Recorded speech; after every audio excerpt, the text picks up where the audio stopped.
The title of the workshop, yes, recording in progress, is Diversity, Equity, and Inclusion in the ESOL Classroom, moving from embracing to implementing DEI. Our first session will start at around 9:20, and the second session will start at 10:40. After that, we'll have roughly an hour for opportunity drawing, exhibitors, and virtual posters. And our third session will start at 1 o'clock. We'll finishing up at 2:30. So for this workshop today, we have almost 100 people registered for this workshop. So welcome everyone. Even though it is a Labor Day long weekend, everyone chose to join us. So thank you and welcome. And we would also like to express our gratitude for FEC providing our Zoom platform. And thank you, Brent, for hosting our Zoom meeting. Before we get started, I have several housekeeping items to go through with you. So first, if you haven't renamed yourself, please go to your screen on the right corner. There will be more for you to rename yourself. And I will recommend to adjust your view to speaker view on the right corner of your window. For the audios is mute automatically. If you like to turn on your camera, please feel free to do so. This main Zoom room will be recorded and a playback link will be sent to you after the workshop. Please use the chat box to communicate and interact with one another. Our chat box moderator is Ursula Garcia, and I think our Tara Murphy will be helping as well. Please use reactions to interact as well, to give some shout outs or likes. And also for the workshop program, this will be used as a navigator. If you haven't downloaded one, earlier, Tara has sent a link to the chat box. You can also find the workshop program from the email sent to you this morning. And again, our tech support is Brent Warner. You can send a direct message to him. Okay, next, I would like to introduce our amazing team. Those people really, they are so dedicated and generously donating their time and energy to make this workshop happen. I can't thank them enough. I'd like to start from the executive committee member. Savion Stentler is one of our past coordinators, our Carol Binder GSI and a moderator. She has multiple roles. And the other day when we're chatting with each other, we're asking each other, how's life outside of work and CATESOL? Both of us were like joking around and saying, there's not much life outside those two. And with that being said, I'm the coordinator, June Lee, but this will be my last day of being the coordinator. And I'd like to thank everyone for your support in the past year. And tomorrow, our Tara Murphy will be the new chapter coordinator. And Tara, would you like to say hi? Hi, everybody. Yes, thank you so much. I'm very excited to be in this new role with CATESOL OC. CATESOL OC has been around since 1983, which is quite a long time. And we serve, the faculty in and around our geographical area. But we are now enabled to reach out to people, through the beauty of Zoom in other areas. So that's kind of great. And we're always excited to have new people join, get new ideas. That's the idea of our profession anyway, is to keep learning and growing and collaborating. So thank you, everybody. If you have interest in joining our awesome chapter, please let us know and we'll get you hooked up. All right, thank you so much. Thank you, Tara. And if you're interested in joining us, you can see the email address in the right corner of the screen. It's catesolocchapter@gmail.com. Please feel free to send us an email. And next one is our new secretary, Ezra Eldam. And Agnes Fu is our treasurer. She's also in charge of registration.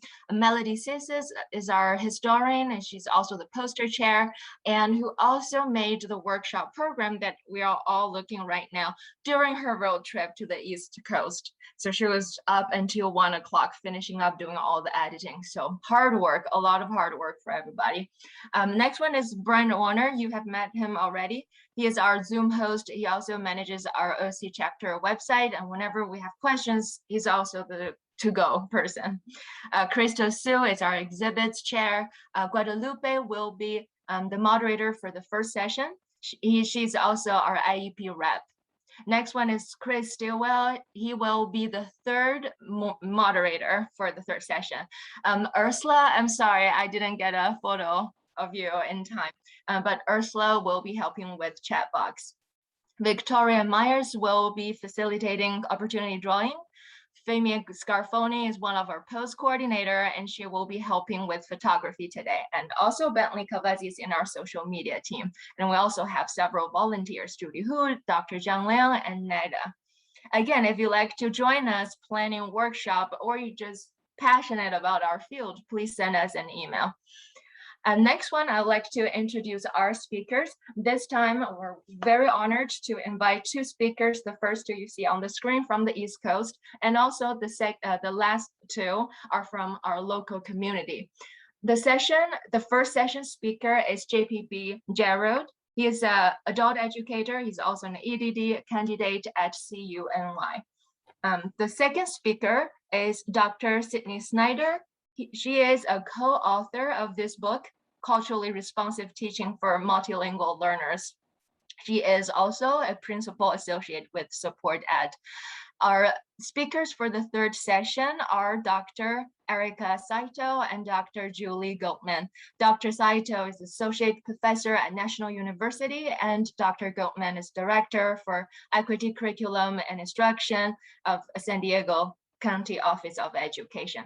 So welcome. If our speakers are here right now, please turn on your camera and just say hi to our attendees.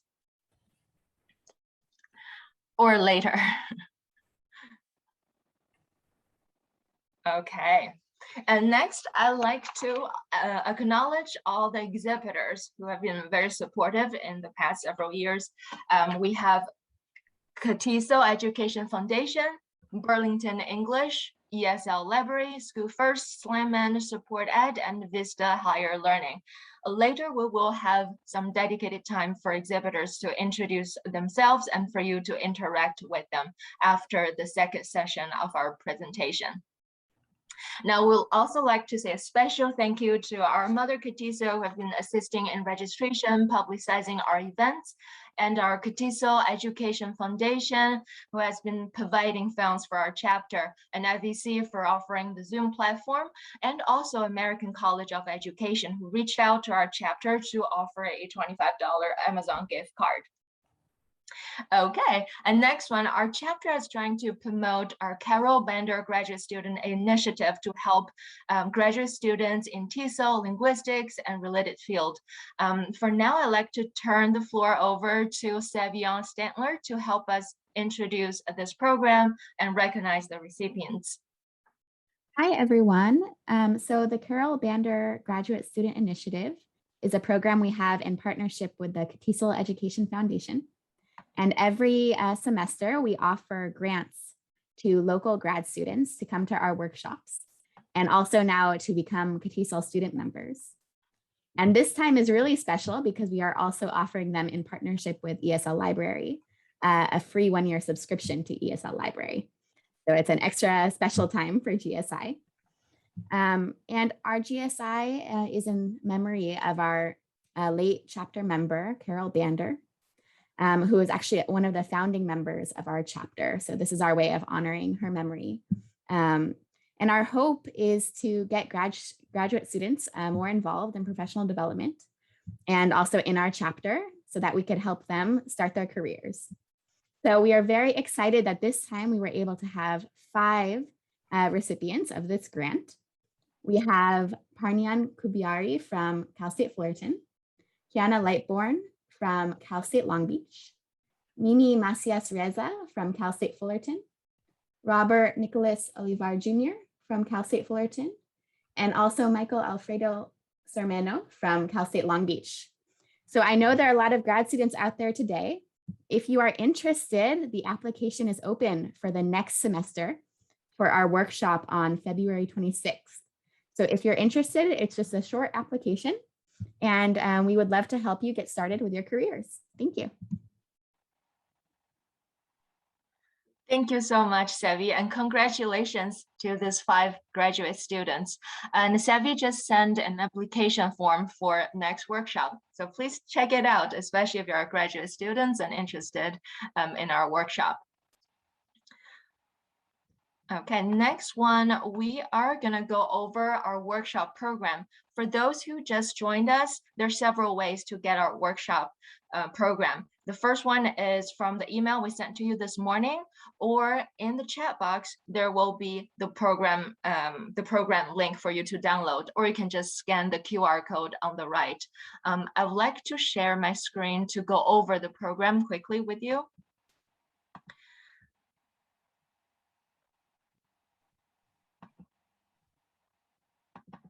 Okay, here we go. So this is our program. On the first page, you will see our workshop agenda, and on the right are our social media information. All the links are clickable, so we encourage you to stay connected with us through social media. We always post event information there. And if you follow us today for the first time, you will get an extra opportunity drawing entry. For the next page is a thank you for all the exhibitors and organizations. And the next page, you will see the bios and information about our speakers. Next one is the information about their sessions. For our exhibitors and virtual posters, you will be able to find their information if you click on either exhibitors, the title, or the QR code, which will lead you to a Padlet page. If you are interested in the poster presentations, please go all the way to the right. The last column is for our virtual posters. And for their names, they're also clickable as well to direct you to their Zoom room, individual Zoom room later. There's an announcement about ESL library. I will also tell more information after the second session. Here's the poster presenters information. You can also click on the title or the QR code to go to the Padlet page. And on the bottom of this page, you will see an evaluation form link over here. We will have some time to do it at the end of the workshop. And then the save the date for the next workshop, February 26, 2022, and more information about Carol Bender GSI and the application form requirements. You can see them over here.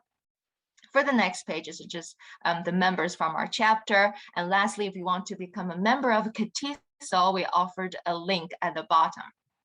So this is our program. Please use it as a navigator, and all the information you needed for the workshop is on that program. And again, please follow us on our social media to get an extra entry for opportunity drawing. With that being said, I think I'm all set.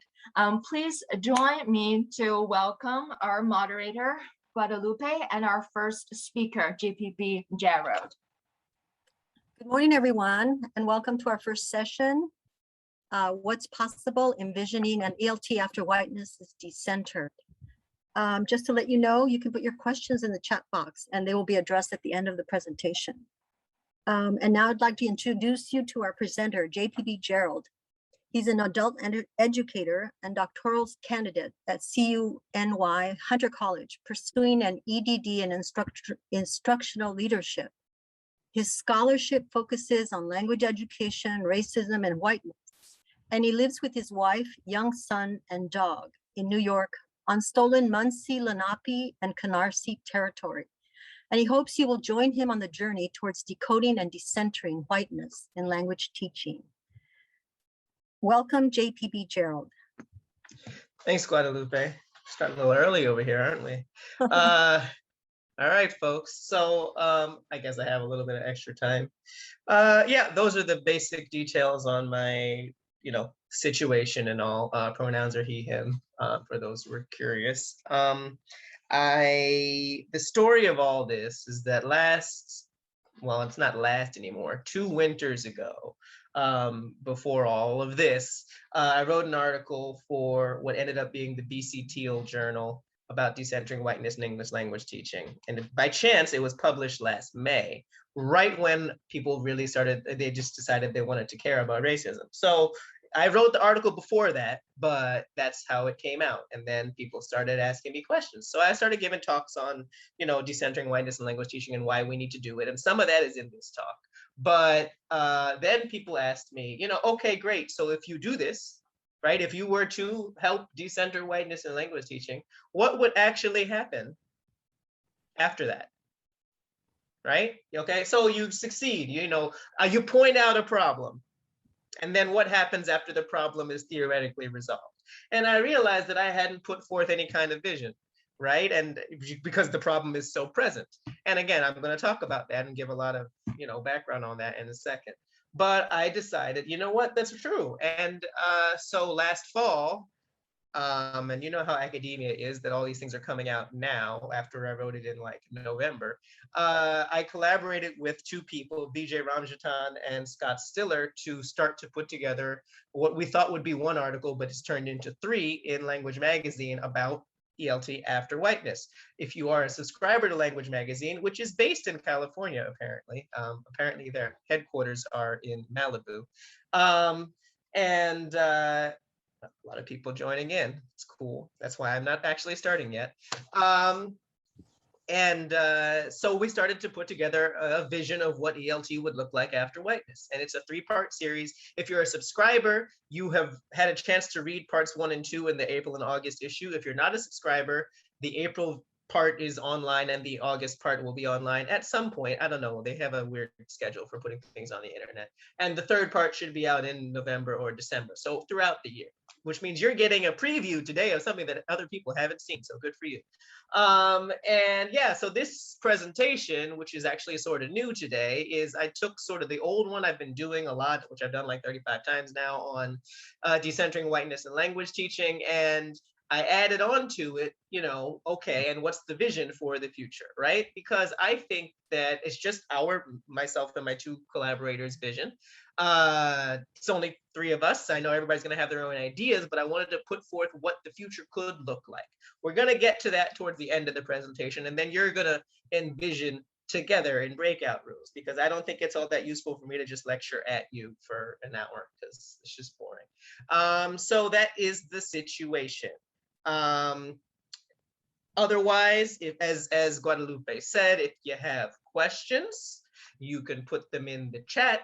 I would caution you, if it's something where you're just having an idle thought or like a sort of more complex question, to just sort of wait, because I do want us to go to the breakout rooms and you can talk out some of those complex things there. I'm going to visit all the breakout rooms, and then we'll come back all together and then talk about some of the stuff. So that way, it works. If you have something that simply isn't clear, put that in the chat while it's going on, and Guadalupe will mention it to me, and I will either clarify or say I'm going to clarify later in the presentation or something. But I would caution you to wait a little bit, because there's a lot of information in here. So wait until you get the full picture before you ask a bunch of the questions. I'm not telling you not to ask questions. I'm just saying, wait. Okay, I think that's all of the information. And I guess I will start doing things. Hold on. Oh, no, that's the end of the presentation. Okay.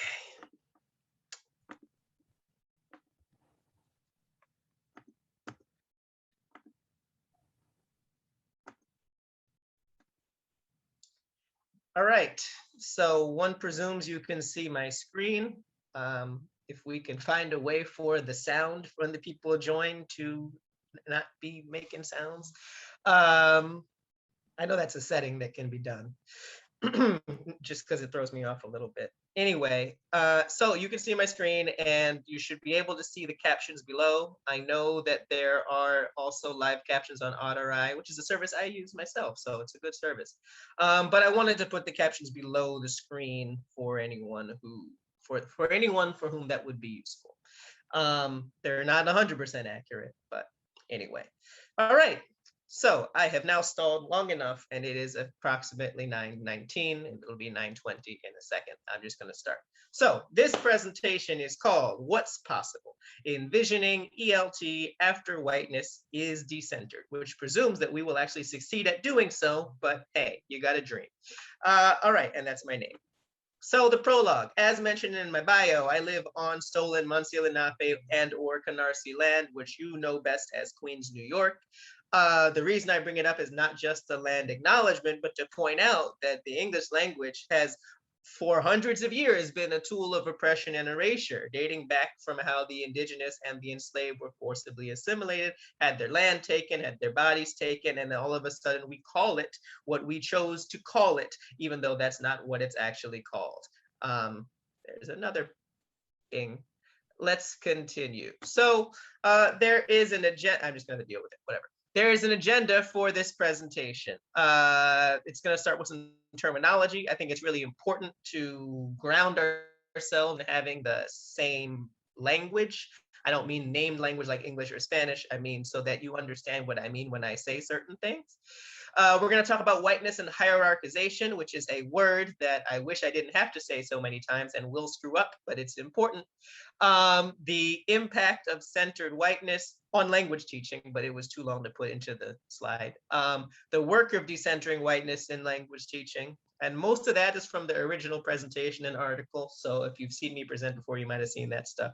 But then the envisioning, right? Envisioning an ELT after whiteness is decentered, right? And then we're going to talk. So that is the agenda for this morning's presentation, or afternoon if you happen to be watching from where I am. See this, I like this stock photo of glasses because when you do terminology, you're very smart and you have glasses, right? I don't wear glasses, but anyway, so what do we call people who aren't white? Well, you got some choices here. At the top, you can see it says non-white. That's not wrong. None of these words are wrong or offensive. That's not the point here, okay? But when you say non-white, and if you read the newspaper, you will see that, you are defining oppressed groups by the oppressive group, right? So that's like saying if you wanted to describe all women or non-binary people as non-men, right? You wouldn't really do that. So you probably shouldn't do that either. Again, it's not offensive or incorrect, but it is not ideal. So then you have some other choices, right? You got POC, BIPOC. We can have a long discussion about whether or not BIPOC separates people in a certain way, whatever. But what does it mean for those who don't know, which I hope is not very many of you? POC is for people of color and BIPOC is Black, Indigenous, and people of color. I know I'm talking fairly fast. That's just how I talk, but that's what the captions are for. Anyway, these terms were actually created by people of color, right? Some people think that they have been sort of imposed lately by, white people. That's not true. They were actually created by people of color. And they were created as terms of solidarity among people of color. So the origin of them is positive. The only problem I would say is that a lot of times, white folks often use them to avoid referring to specific groups. So if you're talking about Black people, don't say POC, say Black people. Right? And if you're uncomfortable using the word Black, why is that? And you can think about that, right? So it's not that these are bad, it's that you should not use them to refer to a specific group. If you must refer to everybody, they're okay. And again, you will see me use of color a couple of times in this presentation. They're not necessarily bad. They're not my favorite, but they're okay. But the point is be specific when you can. Now, here's one of my favorite words, minoritized. Now, why minoritized? Well, you will still see ads for it's a women and minority owned business, right? I see them on the subway here in New York. I don't know why I pointed out the window. I see them on the subway here in New York all the time, right? Minority owned business. Now, I found out that I was a minority when I was 7 or 8 years old, and I didn't understand what it meant because everybody around me and my family was Black. I knew that there were plenty of white people at school, but I didn't know what it meant. Well, regardless of what it means or doesn't mean, the problem with minority is that, first of all, sometimes it's inaccurate because in certain places, the group might actually be the numerical majority. And second of all, it takes the power out of the situation, right? Minoritized shows that people have either been denied power or had power taken from them, right? So for example, if you are talking about a city like Detroit or a city like Washington, DC, right? The majority of people there are Black. They don't necessarily have all the power though, so they would still be minoritized, even though they're not actually a minority there, right? And if you want to think about the country in general, right, if you're referring to an indigenous person, indigenous people are a numerical minority here, but that was not always the case, now was it? But they don't have the power. So when you say minoritized, you bring the power into the situation. The only problem with minoritized is that it's not necessarily referring to race, right? You can say minoritized and you could be talking about someone who's queer, you could be talking about someone who's disabled or something like that. So if you want to refer to race and minoritized, you might say racially minoritized, just to be more specific. Same thing for marginalized, which is one you've heard before, right? That doesn't necessarily have to do with race. You can be marginalized and be a gender marginalization or a religion marginalization, right? So another word that's fine, but you should be more specific. If you really mean to say race, you got to make sure that you're clear about that, which is why I like the word racialized. Now, there's plenty of scholarship on this. Anybody who wants to know where I got all these words from, you can email me, I'll tell you. But basically, it refers to the process of the dominant group deciding who is in certain categories.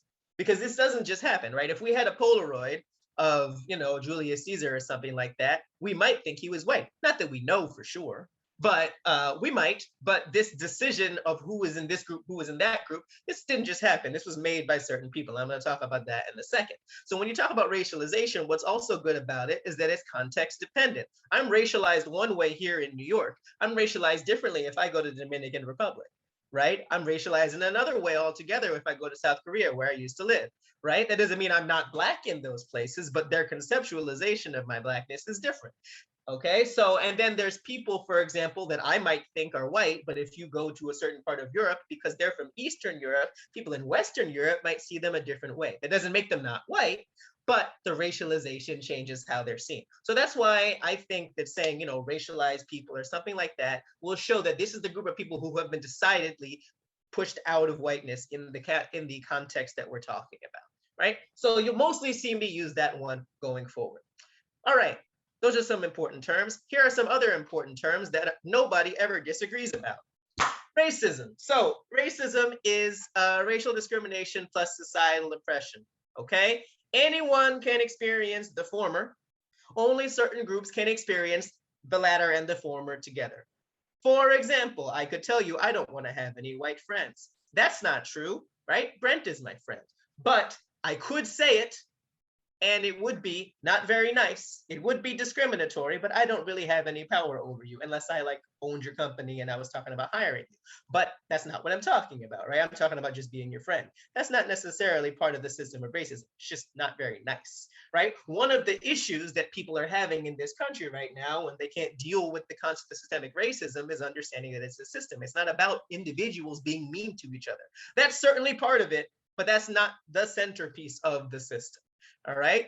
So another problem is that just because only certain groups can experience it, we all do have the option to perpetuate racism, right? I have done it before, even without hating the people that I was doing it against, right? That doesn't mean I was out there with a noose or something like that, but I made decisions that helped add to the hierarchization of races. We've all made these decisions. If we think that Black people can't make these decisions, then I don't know what Ben Carson's been doing all this time, right? Or more relevantly for you, Larry Elder. But anyway, so there's many forms of racism. There's anti-Black racism. We well know now there's anti-Asian racism, and I'm sure most Asian people already knew that, but some people needed to be reminded. There's anti-Muslim racism, and people might point out that Islam is not a race and whatever, but I defer to Muslim scholars on it because the way it's used and the treatment of them is very similar to other forms of racism. So you can argue with them about that if you want to, but I would advise you not to do so. And then one more thing to point out, do not say race when you mean racism. For example, when you read a story about somebody who was killed by the police, say this person was killed because of their race. No, they weren't. They were killed because of racism. Race has never hurt anybody. Racism does.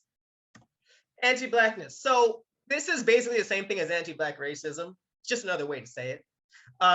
It's oppression of Blackness. Black people, Black languages, which is important for what we're talking about. And when I say Black languages, I don't just mean languages that are primarily spoken by Black people, like languages that are spoken in parts of Africa or patois or Creoles. I don't just mean that. I mean, of course, the way that Black people speak English and other colonial languages too, right? We know the whole controversy with African American language or English, right? So this is all part of anti-Blackness. Black bodies, of course, we all know those stories about Black people's hair being treated differently than white people's hair. This is important to bring up because anti-Blackness as a subset of racism is one of the most historically reliable paths to whiteness in this country, but other countries as well. For example, in the Northeastern United States, especially in the late 19th century and the early 20th century, Irish and Italian immigrants became police and they helped enforce that anti-Blackness. And it got a lot easier to be considered white after that. Other European immigrant homeowners took part in the redlining in suburbs around the United States, and then they got much closer to whiteness. That doesn't mean that they got 100% in the door, but they were much farther from being excluded than they were before. All right, so joining in the process of anti-Blackness helps people get closer to whiteness, and that's why you wonder, like, well, what is happening? Why are some of the Proud Boys not white? This is why. Okay, because they're trying to get closer to whiteness. Just a quote that I like to bring up, right? What's the life expectancy for Black guys? The system's working effectively. That's why. White supremacy, I don't need to explain this to you. This is the idea that whiteness is superior to other racial groups.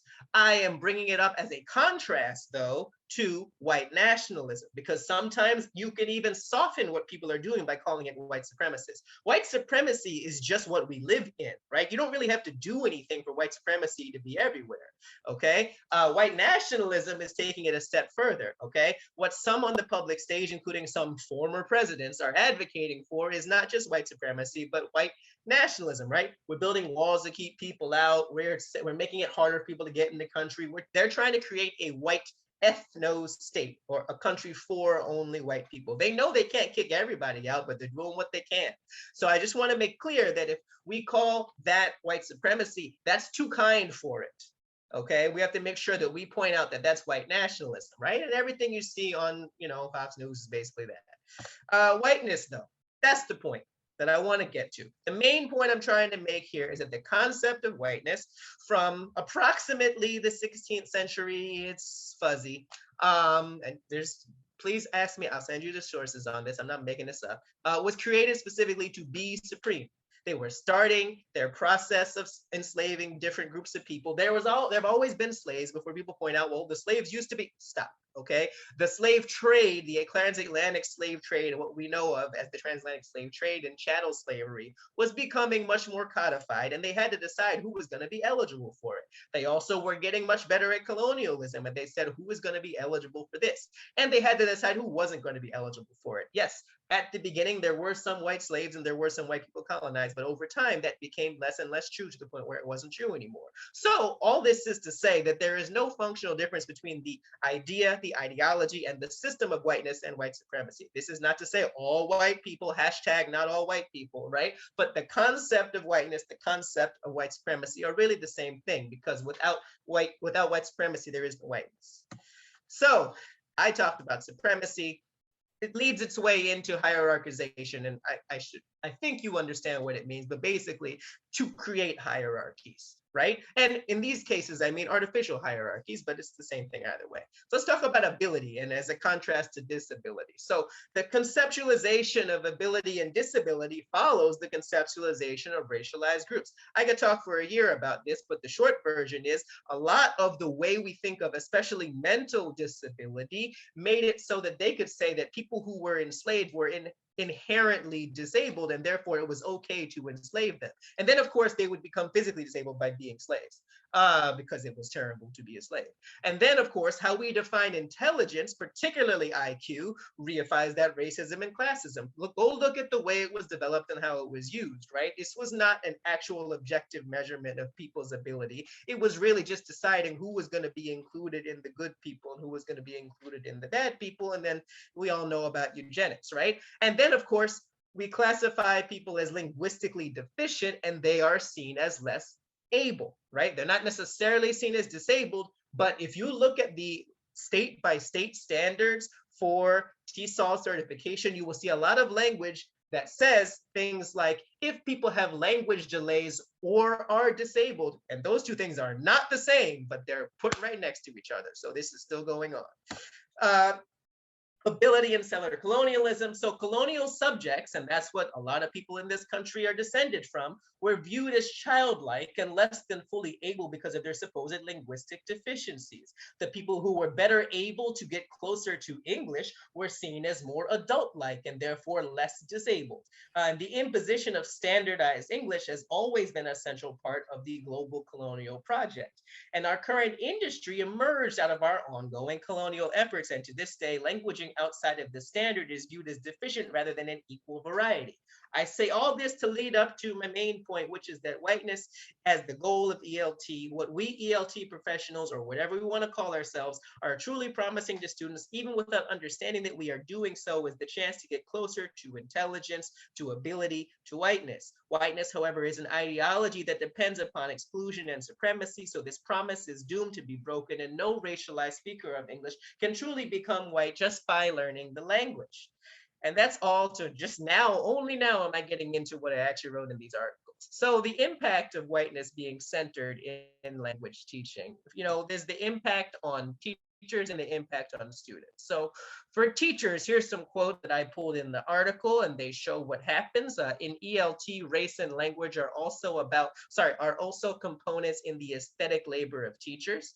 To look good is to be white, while to sound right entails speaking an inner circle variety of English. For those who are unaware, although I suppose most of you probably are, right? The inner, outer, and expanding circles from Cateau in 1983, right? Inner circle basically being US, UK, Canada, that sort of thing. You have to sound like that or you'll be seen as deficient even if you're using exactly the same words. Another quote, I recall the complaint made by a parent to the clerk in 2009 that her child was being taught by a teacher of Indian descent. The teacher, who was born and raised in the UK, was a native speaker of English, yet was perceived to be someone who speaks with an accent because of her appearance. So when this is centered, everybody who's outside of it in some way is going to be seen as deficient. And now what about the students though? So the linguistic marginalization of students of color, see, I did say of color, serves to reify our extant status quo. And then when people point this out, we deflect, we distract, we raise the altruistic shield, which is basically, we think that English is a inherently good thing to be doing. So we don't want to accept the fact that this could be a problem. And then we don't address the racial disparities in the field. Matthias was talking about teacher education in general, and not just language teacher education, but it's no less true. Since the teaching force, curricular policies, and teacher education pipeline are white dominant, something like 83% of teachers are white still in the United States, the context for repressed forms of violence is maintained. If disrupted, white performative recurrences of anger, avoidance, guilt, dismissal, and repression stifle race knowledge. Basically, people get uncomfortable and they don't want to keep going. I get it, but we got to do better than that. So what can we do about it? Well, some of the suggestions I made were as follows. There's much more that needs to be done than this, but this is a very short version. Journals and publications, there's a lot of special issues coming out now, and I'm in some of them about racism and language teaching, but we don't have like a journal on it, right? Now, we can quibble with the value of the journal system altogether, but as long as they exist, there should be a place for this, so it's not just tucked off to the side, because if you're a person who doesn't really want to read about this topic, you can just ignore it, right? But right now, there's so few articles being published on this by people who have really spent their time on it that it's really not going to be included in teacher training materials or wherever it is that people are building their expertise in the field. So we need a dedicated space for race and language, and not just a little special issue off to the side. Although, yeah, sure, keep doing the special issues if you have to. The orgs, right? Whether it's CATESOL, mine in New York State TESOL, right? All of this. We need explicit policies to counter racism, not just diversity, but explicit policies about race, racism, and things like that. Even if you don't know what you're doing, hire somebody to help you, right? Because a lot of these organizations are still, the people don't change that much. So why would one expect that the people who weren't doing this 2 years ago have figured out how to do it now, right? So there needs to be an ongoing process in all of these organizations, right? And if someone's uncomfortable, that's fine. Let them be uncomfortable. It's okay for them to be uncomfortable. Probably they should be uncomfortable. For you individually, what can you do? Well, if you're white, you need to interrogate that. That doesn't mean you get to stop being white. That is not my point. When I say interrogate, I mean go back and think about like, okay, when did I find out that I was classified as this and other people were classified otherwise? Every child, and there's many studies on this, 6 months old notices differences in color, right? But when did you understand that there was a difference in categorization? When I taught my class, that's a couple of you here have taken, every time I asked the teachers of color in the class, they said, oh, when I was 5 in kindergarten, somebody told me I was Black. But all the white teachers said, you know, I can't exactly remember when I found out, right? And maybe you don't know, but you have to think about how not having to know affected your life from beginning to now. I don't say beginning to end, but beginning to now. The race and language scholarship, I mentioned this already, but you know, if there's going to be a canon, and I don't know that I like that there are canons, but if there's going to be one, it needs to really be top there. Because I know right now, unnamed person is, you know, putting out literature trying to debunk racial linguistics and stuff like that. Like the people who we revere as the heroes of language teaching, like we need to move on from the people from the 60s and the 70s. We still have a lot of their epistemology centered in the field, and some of them are still around and they still give talks, and you know, whatever, you don't have to go, and find the people who've really been challenging the status quo and center them when you are learning more about the field and about the industry and about the practice. And then build together, okay? You come to these conferences and somebody tells you something a little bit different from what you've heard, and then you probably don't really necessarily do anything about it. And that's not necessarily your fault, because there isn't necessarily a way, I keep saying necessarily, there isn't really an easy way for people to come together and talk about this, because it's really just have a day and then you go on with your life, right? Well, build these communities, right? Or find communities that are explicitly talking about this, not as one of 10 agenda items, but as an explicit topic, right? And if you can build and create those communities, then, you know, you might be able to get something done. So now, let's say you do all that. We do all this, the field changes, and whiteness isn't centered. What might it actually look like, right? And I know some of you out there are thinking, well, he's not telling me what I can do in the classroom, so this is not practical. Well, let's talk about the classroom. So, we got to unstandardize English. And some of you know my podcast, that is what it's called, but there's a reason it's called that. So we need to stop framing standardized English as the only desirable form of the language. Probably, since this is an envisioning thing, I shouldn't have written this in the imperative. I should just say that standardized English will not be framed, but pretend I wrote it in the future tense, whatever. But stop framing standardized English as the only desirable form of the language, okay? So if people are proficient or deficient, it's not just being measured against this standard or this artificial standard, really. I mean, the percentage of people who use perfect standardized English is like, it's like 3, you know, it's not a lot of people.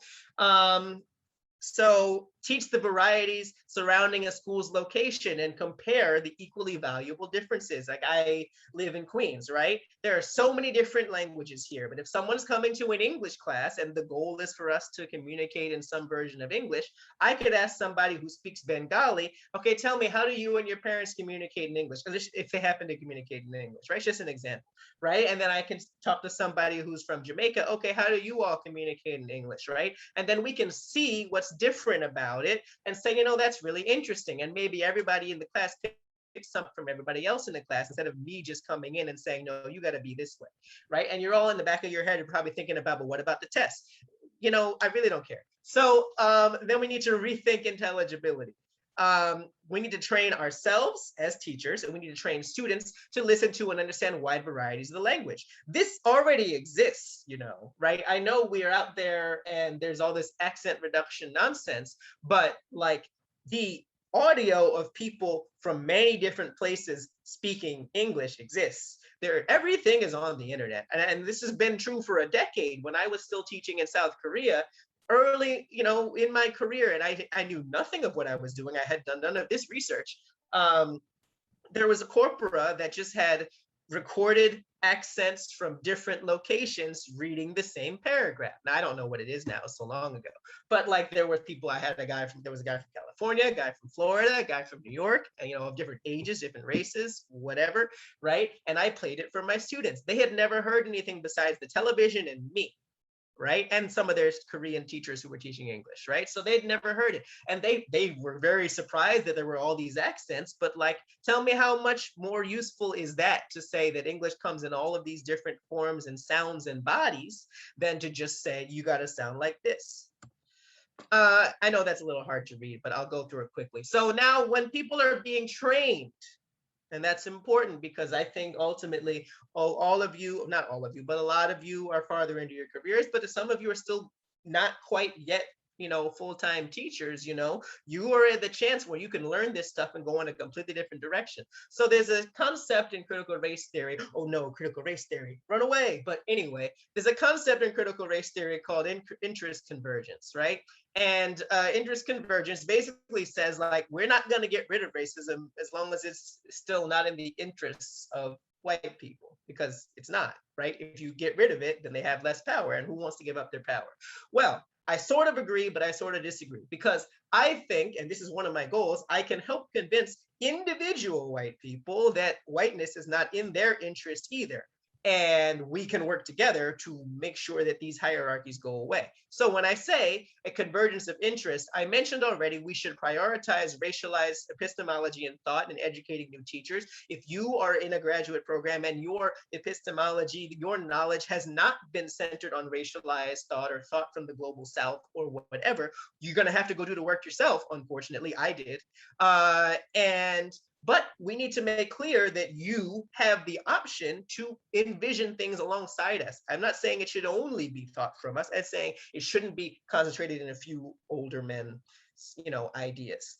And then we can train teachers, which I guess is you, to encourage racialized students to challenge any observed hierarchization in language. So you might have to use a certain textbook, right? But you can point out the problems.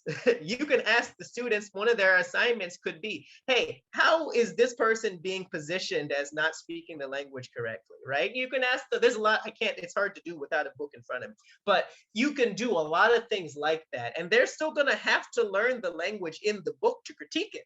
That's the thing, right? But to me, a lot of the time, part of the reason that people don't absorb what's in these books is because they're irrelevant and they're boring and they're harmful. But if you give them an extra assignment on top of it, then they will probably absorb it to do the assignment. And then we need to disbelieve the native speaker paradigm, right? We need to get away from all of this native and non-native nonsense, right? Because it's really just going to place nativeness in certain bodies, right? To the point where it didn't affect me that much, but like people just were surprised when I went to other countries that I was a native speaker of English or classified as a native speaker of English, because they have an image of what that looks like and it doesn't look like me.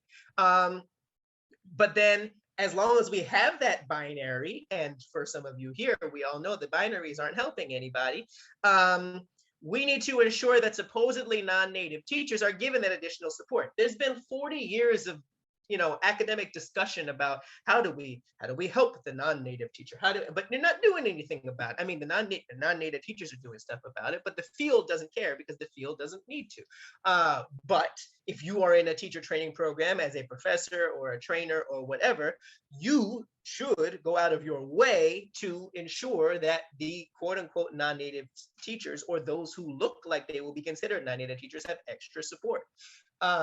Because it's not happening, right? We graduate people, we send them out into the world. We might tell them it's going to be harder for you. We don't do anything about it. So do something about it. And then the industry. So one of my big ideas, and this is the part nobody's read yet because this is in the third article that hasn't come out yet, but I think language teaching can be used to fight oppression in the broader world. And I do not mean the way that we think of it, which is like we will give people access to English and they will be empowered. You know how many things say empower, empower, empower? I hate empower. Anyway, let me just give you an example.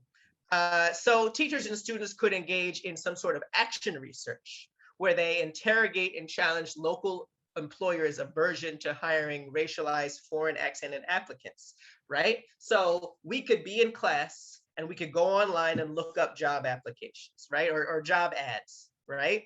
And we can be like, all right, let's look at this ad. What are the requirements, right? And if the requirement says something about spoken or written English or something, understand that it's legal for them to say that or else they wouldn't write it. But what actually happens when they do that? Are you someone who understands everything and communicates everything just fine, but because you seem to speak a certain way, will you not get the job, right?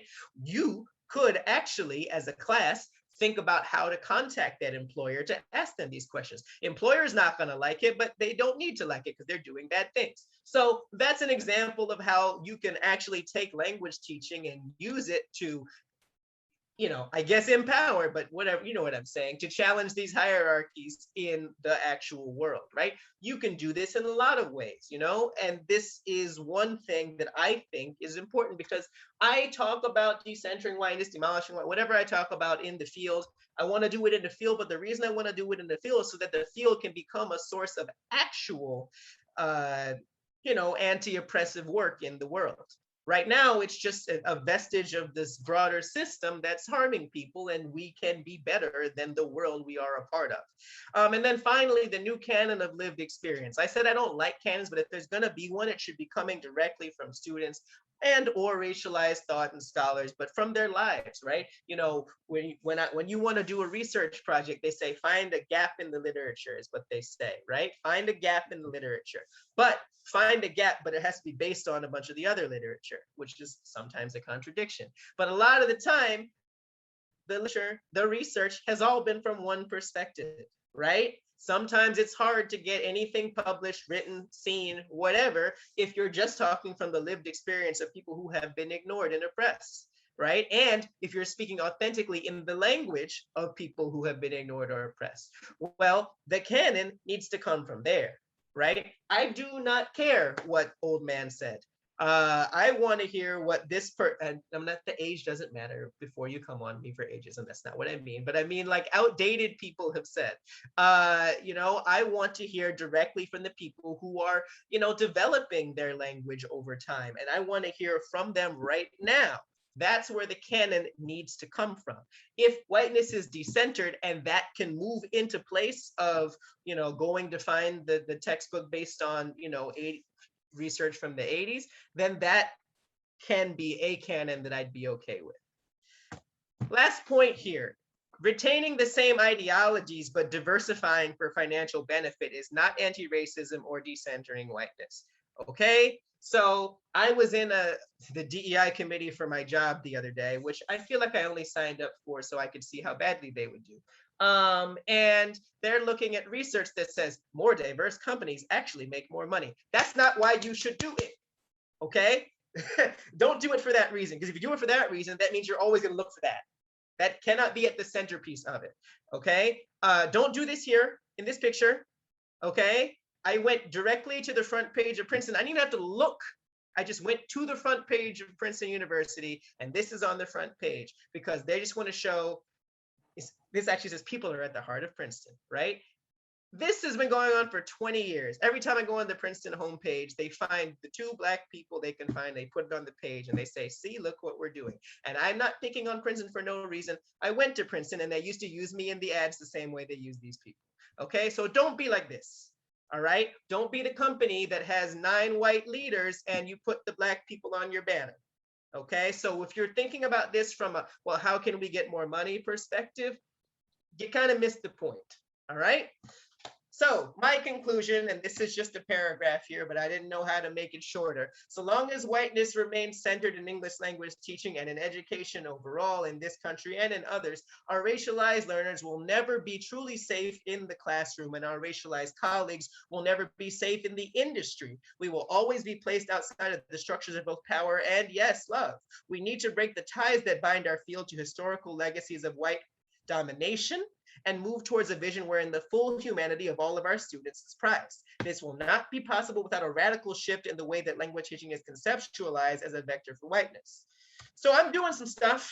I can say a lot of things, but I'm trying. I'm not just here giving these talks. I mean, I like doing this, but that's not very much because academics have been giving talks at conferences forever, but this stuff still happens. So So I started doing this stuff. I have a class on this stuff. If you want to take it, you can email me. And then right now I'm putting together something with some colleagues from some state organizations. We're trying to make it so that we build something which you'll hear about later because we will publicize, that is taking people in the field and specifically focusing on decentering whiteness and working against anti-Blackness. If you find that particularly interesting and you have the time and energy to actually work on this stuff, again, feel free to reach out to me and I'll put my information later. All right, we can talk now. Let's put the breakout rooms together. Okay. All right, so I'm going to put you into breakout rooms. There are 70-ish of you. I'm going to assign how many there's about, but there's a couple of tech people. So let's just say there's about 65 people who need to be put into rooms. I'm going to make 13 rooms. And before I open all the rooms, I'm going to put the questions you should discuss in the chat. So look for it in a moment. Hold on a second.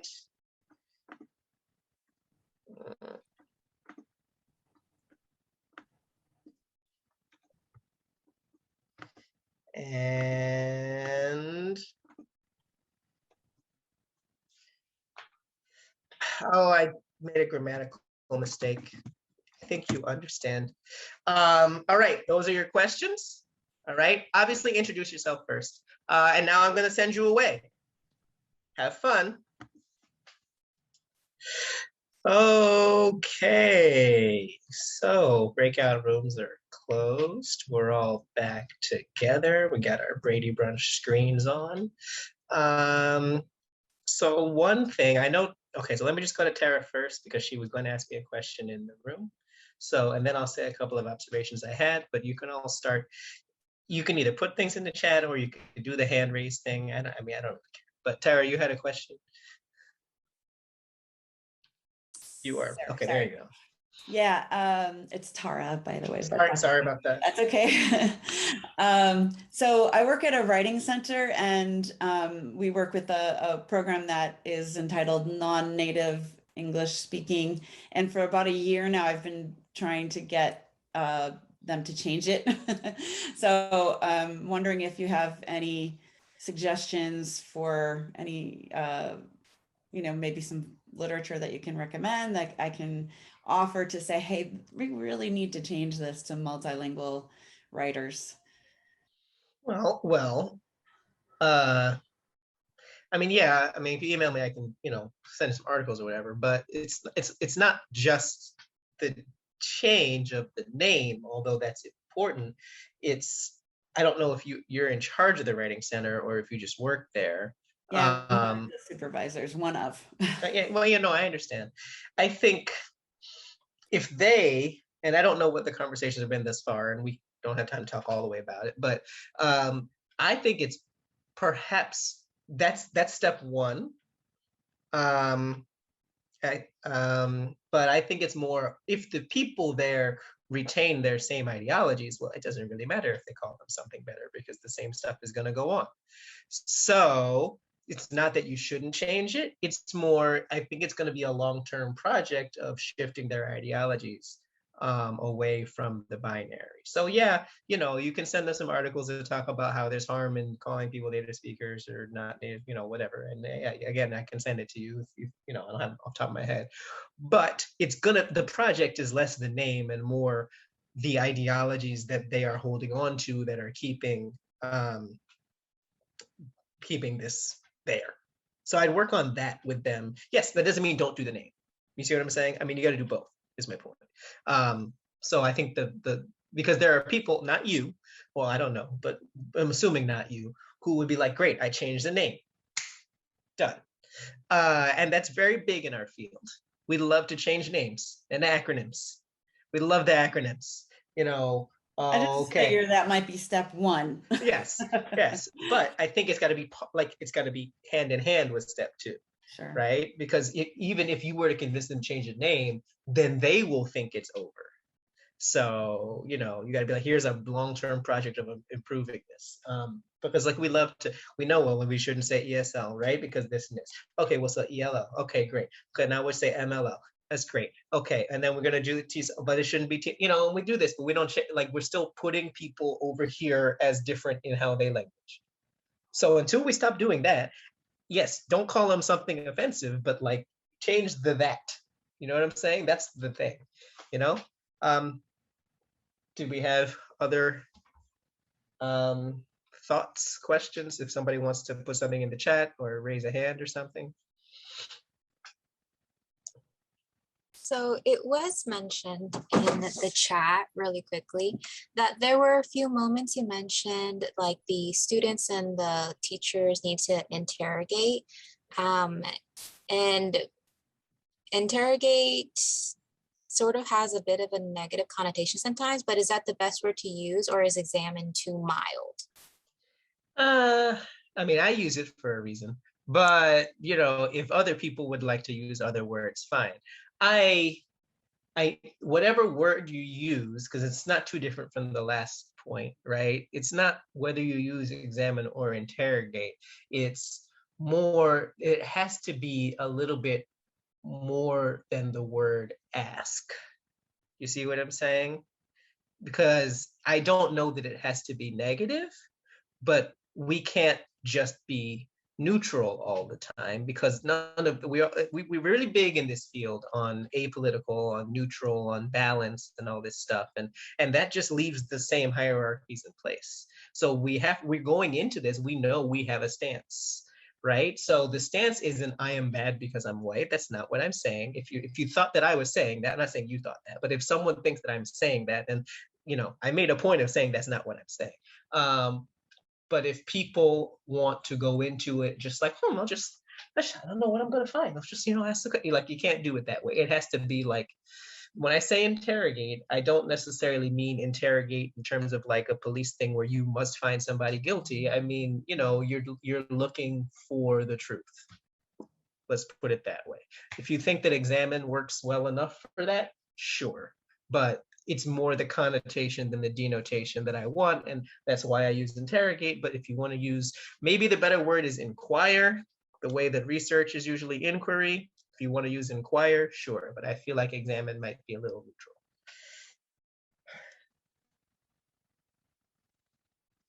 Others? We got about 8 minutes. Okay, hold on, let me read it. Let me open the thing. Okay, so someone, and I don't necessarily want to call this person out, says that someone felt a little bit hurt by some of this discussion, or the view of centering whiteness, because they don't feel like they're performing whiteness in their classroom. And I don't necessarily want to argue with whoever said this. Someone is telling me that this was said.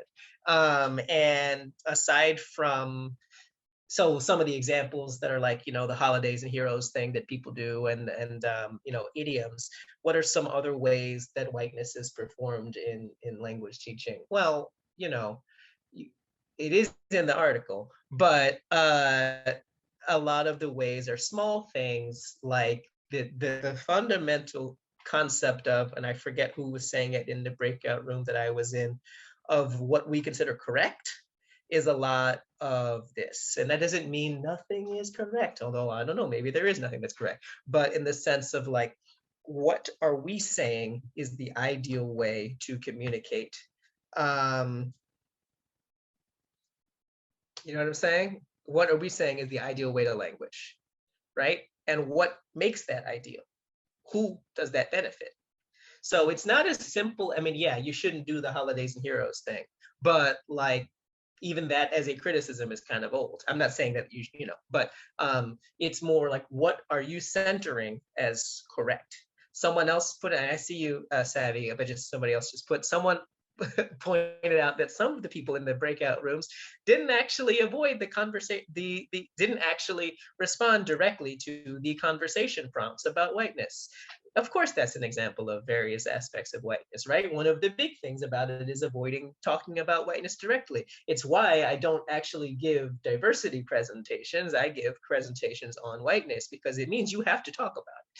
I put people in breakout rooms so the discussions are small, but the problem with that is that I can't actually be there for all of the conversations to make you talk about whiteness. So yes, if I ask you to talk about whiteness, you should. And if you still can't really sit with the word in your mouth, and then you got some work to do, and that's fine. Everybody has work to do. But anyway, Savvy has a question. I don't know why I'm calling you Savvy. Oh, that's but- okay. It's my nickname. Okay. So I have a question. I work with adult learners, and this is very rare, but sometimes someone will say something offensive. The only examples I can remember are about gender, because it happened, I think, yesterday. Like where someone will say something like, oh, women can't do that because we have to take care of our kids. And there have been some times where someone says something like about race or about gender identity, about sexuality, etc. And I try to jump in, but I feel like it's always, on the one hand, I'm conscious that my students are older than me. They have more life experience. I don't want to come off as condescending. On the other hand, I want to address what was said and make it clear that I don't agree with that. I'm not okay with that. I'm wondering if you have any advice about how to deal with those kinds of situations in the classroom, because our students all come from different backgrounds and have different ideas, and how to deal with that. Yeah, I mean, most of my experience with adults too, right? So that's happened to me before plenty of times. You know, and I'm gonna, yeah, well, it seems like the other person answered the other question in the chat. But I'll respond to that. So I'm gonna respond to this one, and I'm gonna respond to the next question, and then that'll just be it, because we're gonna run out. So yeah, what do you do with that, right? Not only are they sometimes older than you, but they're from different places, and you could be theoretically seen as discrediting their own culture or something like that, right? Well, you can make it clear what your view is, right? You can make a rule, and you can make it clear what your view is, right? You can say, first of all, we're not going to have, you're like, you can't say things like that in my classroom. That's the only time when I would put authority into things about, as a teacher, is because it can harm other people. So your job is to protect, you shouldn't stop from harm. I wouldn't come in and do like English only rules or anything like that. I don't like those sort of authority things. But if you're trying to protect other people from being harmed, that is one of the main things you can do as a teacher, is protect people from harm. And so therefore you can say, look, we can't say things like that in this classroom, in this discussion, right? Don't talk about like in America, because there's plenty of Americans who believe that. But like, so that, and then you can also say like, here's how I think about that. And they can choose to take it or leave it. You can keep it out of the discussion you have in the classroom, and you can say that, and then you can center it in your own voice, as opposed to trying to say, I am the authority on all gender things and all whatever the discussion is. So that's the two ways I would handle it, and it's going to depend on the particular situation. To respond to Nick's question, to finish this off, Nick wrote in the chat, there are attitudes to teaching English. Yeah, people stop asking questions. There's no time left. There are attitudes to teaching English is our goal, and not the various Englishes. So wouldn't showcasing various Englishes help decenter whiteness? Yes, it would, right? That's part of what I said, right? If we are showcasing all of the Englishes, you know, and not all, but many of them, and that's why I said center on the ones in your area, which can help, because not only is it various Englishes, but it's also relevant, right? They're going to walk down the street and hear, especially in California, right? They're going to walk down the street and that's what they're going to hear. They're not going to hear standardized American English all the time. They're never going to hear that, and unless they watch the news or something. But like, so yeah, that's one way to do it. So people think it's a waste of time. Yeah, because they don't want to put the work in. So that's their problem. And then let me put this final one, because I got 2 minutes left. How do we teach grammar and writing technique? The students need to succeed in the system. Yeah. This is one of the things. I think that if this is similar to the test. What do we do about the tests? Because the students have to go and take the TOEFL or the this test and the that test, right? And you may not be in the TOEFL or whatever class, but you don't want them to do poorly on it, right? And it's not always about the test, but ultimately it's all the tests, right? Being accepted by the white perceiving subject, right? I would say the way to do that, aside from not having a test, which you often don't have power over, is frame the test or grammar or whatever as this is the expectation of a small number of people who expect you to behave in a certain way. Like be really, really explicit about what it means and where it comes from. And if you, instead of just being like, this is what we got to do, okay, like be really explicit, like this was designed by certain people to, allow people to go to do these things. This is a bridge that people have to cross. You can even say that you may or may not agree with it. It's up to you. I mean, I'm not going to tell you what to do in your classroom, but if you are very explicit and open about it, then they can sort of take or leave the motivation themselves. But I think it's better than trying to spoonful of sugar and hope the medicine go down situation. You know what I'm saying? Just tell them, look, this is medicine. It's going to taste gross. Let's just get through it together. With that, it's about 10:35. So I guess that means my time is up. Let me put my thing in there, like I said that I would. Anyone who is interested in having, well, I don't know about an argument with me. If you want to argue with me, I'm going to ignore you. But if you want to talk to me about some of this stuff, if you want some ideas, or if you want to take my little class, and some of the people in here have talked to me about things, you can email me. My website is pretty easy to find, and there's a lot of information on there about all the stuff that I do, including the class and everything, which I will now put here. So my email is up there, my website is there, and then the information about my class is there. And now I must go and take care of this child. So everyone have a good day. Thank you. Thank you so much. Thank you. Thank you. That was wonderful. We'd also like to encourage everyone to attend all the sessions. Remember to participate in the opportunity drawing and to submit the conference evaluation form at the end. Thank you, JPP. Thank you. That was a great session, thought-provoking. And as a non-native speaker teacher myself, I can really relate a lot as well. Okay, let's come back to our agenda. So next session, we have Dr. Sydney Snyder with us. Sorry, that went a little bit too fast. Our session will start at 10:40. If you'd like to take a short break, please go ahead and do so. And for the moderator of this session is our Sevian Stantler. Please join me to welcome Sevi. Thank you. So we're taking a little break though, right? I think so. Okay, great. Let's give it like 3 minutes. Okay, sounds good. Hi, everyone. Welcome to the second session of the CATESOL OC Fall 2021 workshop, Diversity, Equity, and Inclusion in the ESOL Classroom, moving from embracing to implementing DEI. My name is Savion Steindler, and I will be moderating Culturally Responsive Teaching for Multilingual Learners by Dr. Sydney Snyder.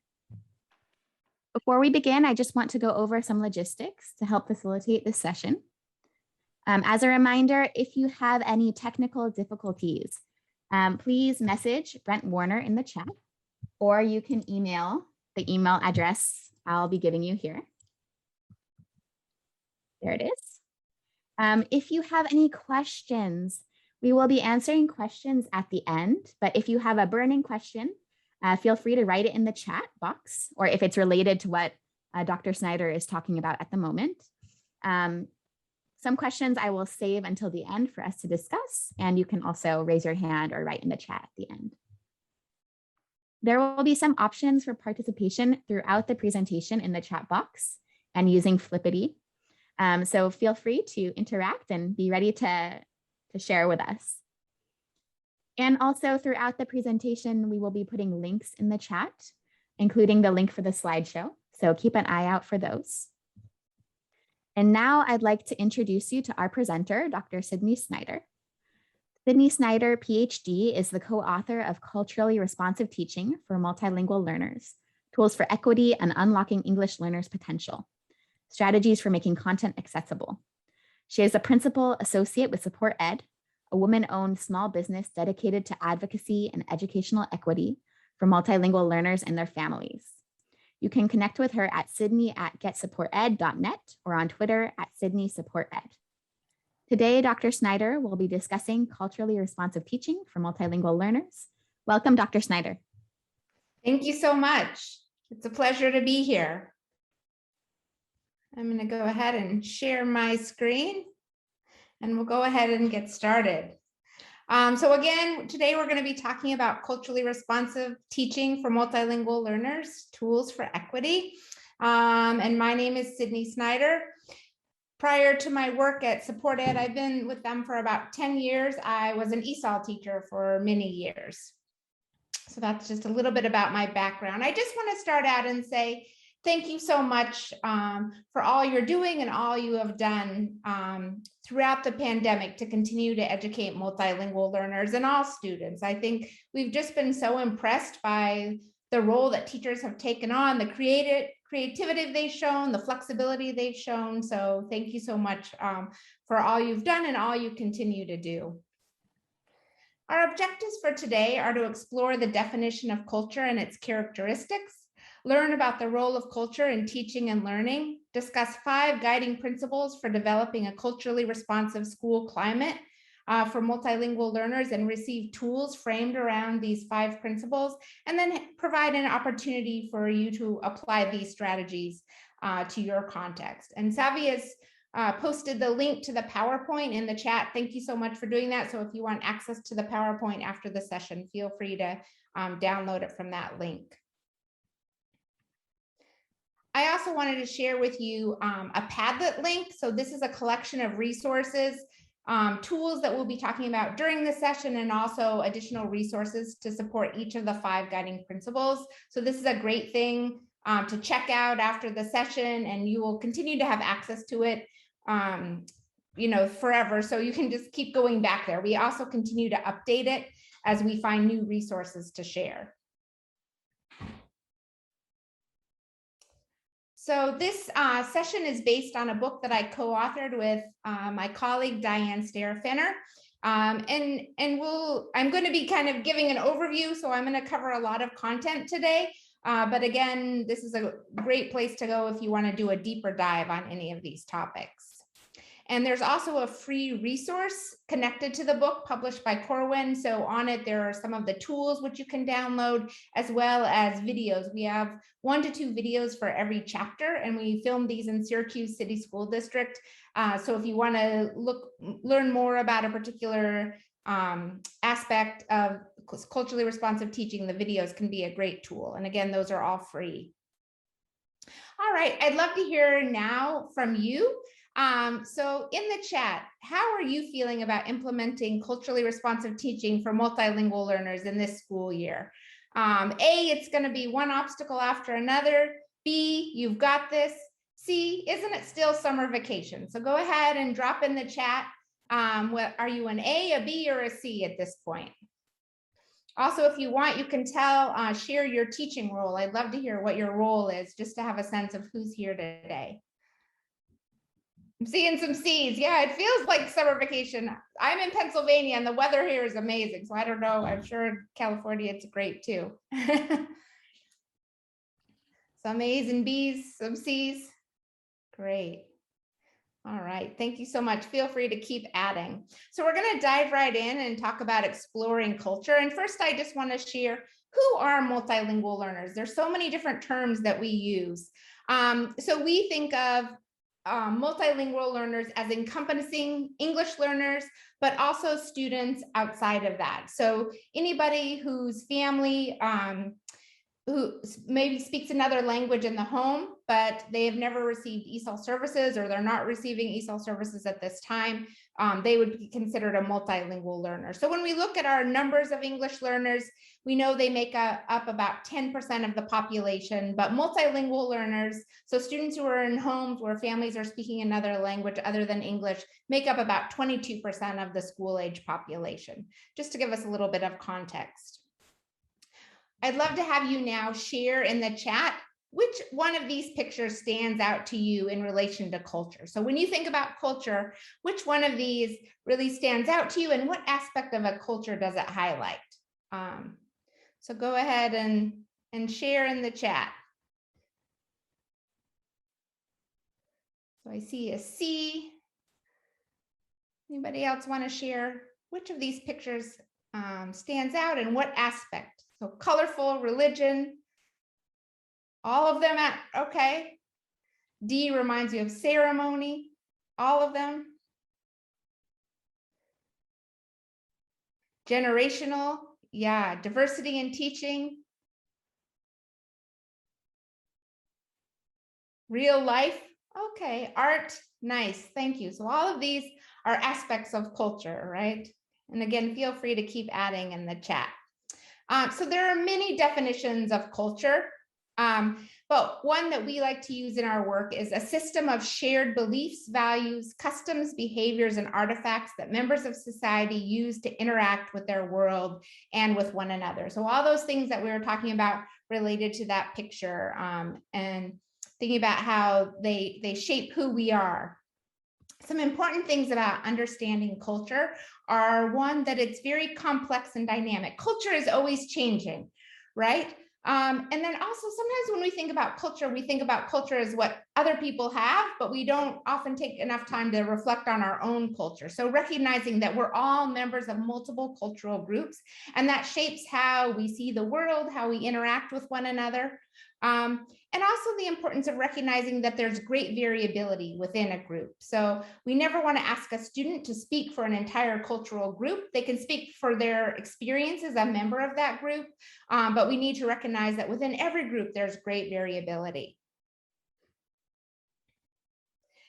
Also, when we're talking about culture, we often talk about culture as an iceberg. So you may be very familiar with this idea that was developed by Hall. But the idea is that there are those aspects of culture that we can see, and they carry a very low emotional impact. So that would be things like art, food, music. We expect there to be those differences. We appreciate those differences. And when we encounter differences, we don't have a feeling about that, right? Or it doesn't cause an emotional response. However, there are those aspects of culture which we can't see, and those are the ones that carry a greater emotional load. So there's that shallow culture, and these are norms and rules that kind of guide our behavior. This could be ideas about punctuality. It could be ideas about nonverbal communication, eye contact. So when there are differences here, there tends to be greater emotional impact when we encounter those differences. And then there's the deep culture. And these are beliefs that we hold that we might not even realize we hold. And there can be intense emotional impact when we encounter differences in these. And this could be beliefs about gender roles. It could be beliefs about how we teach the elderly. It could be beliefs about self. It could be beliefs about like cooperative versus independent. So all of those are part of deep culture. And we're going to explore that just a little bit more. As Savi mentioned, I'm going to share with you a Flippity. If you've used Flippity in your classrooms, just give me a yes or a no if you haven't. But anyway, she's going to put in the chat the Flippity link. So I'm seeing a no. I see some yeses, some no's. So Flippity can be a great interactive tool to use with your students. And in this case, we're going to do a sort with 3 columns, but you can also do a Venn diagram. You can do a timeline. So what I'm going to do is I'm going to just show you what it looks like. Let's see. And you'll see here, you should be able to see the Flippity, and you can just drag. So I'll go ahead and I'll put my surface culture here, and I know that these are observable patterns with low emotional impact. And an example is art. So for each one, there'll be a category and then the definition and then a couple examples. So go ahead and take a minute to try and do that yourself. And when you're done, you can just put done in the chat, just so I know you're done. Or if you're having any trouble, let me know.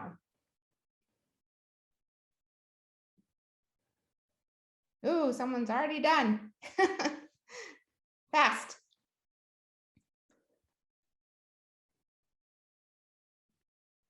I'm gonna go back to my PowerPoint. I'll give you just a minute or two.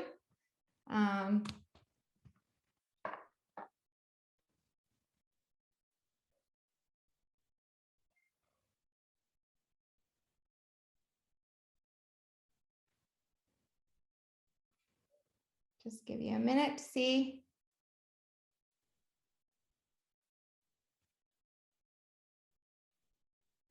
Oh, so there was a question about directions. There's a Flippity link in the chat. Savi just shared that again.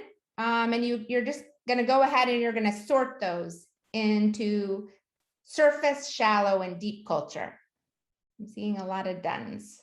Great. And I apologize if I'm speaking too quickly. I'll try and slow down. So here you can see the responses. And I just want to ask, in your context, where do you think your school tends to focus? Do you tend to focus on surface, or do you get to shallow or deep? Is it all three? Where do you think in your school you tend to focus? Which layer or which level of culture? So Leah says surface to shallow. What do the others think? Surface, shallow. Yeah, and I think that that's generally true. Oftentimes in schools, when we're talking about culture, we tend to focus on that surface level, which is great, right? Our multicultural nights, bringing people together over food and music. But we also want to make sure that we don't get stuck at surface, that it's really important that we're having conversations related to shallow culture and deep culture. And I see Randy says all three. I don't know, Randy, if you could share what is an example of what your school does to kind of push towards those shallow and deeper cultures, or if others of you have things that you've done at your schools that help move more towards shallow or deep, if you'd be willing to share in the chat, that would be great. I'm going to continue on, but I'd love to hear your ideas. Next, we're going to go ahead and take a look at the role of culture in teaching and learning. And I want to share a scenario with you. So Leanne and Lestari are 9th grade students. Leanne is from China and Lestari is from Indonesia. And they're both in a biology class. So they worked together and submitted the same work for a model of the cell. And their teacher, Ms. Morgan, gave them an F. So Lestari explained to Ms. Morgan that she didn't know they weren't allowed to work together. They did it collaboratively. It wasn't that one did it and the other copied, but Ms. Morgan still felt that they were cheating, and she wasn't going to change the grade. So what role do you think culture could be playing in this scenario? And Savvy posted the scenario in the chat just so you have access to that. And what do you think Ms. Morgan, Leanne, Lestari could do to help resolve the situation? If you could just share your responses in the chat.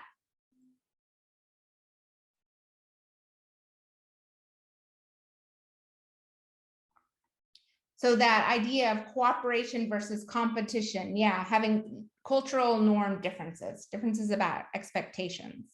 Thank you. Right, so the idea that they're coming from a cooperative culture. Understanding that cultural differences of cheating, right? That the ideas of what cheating is varies from culture to culture.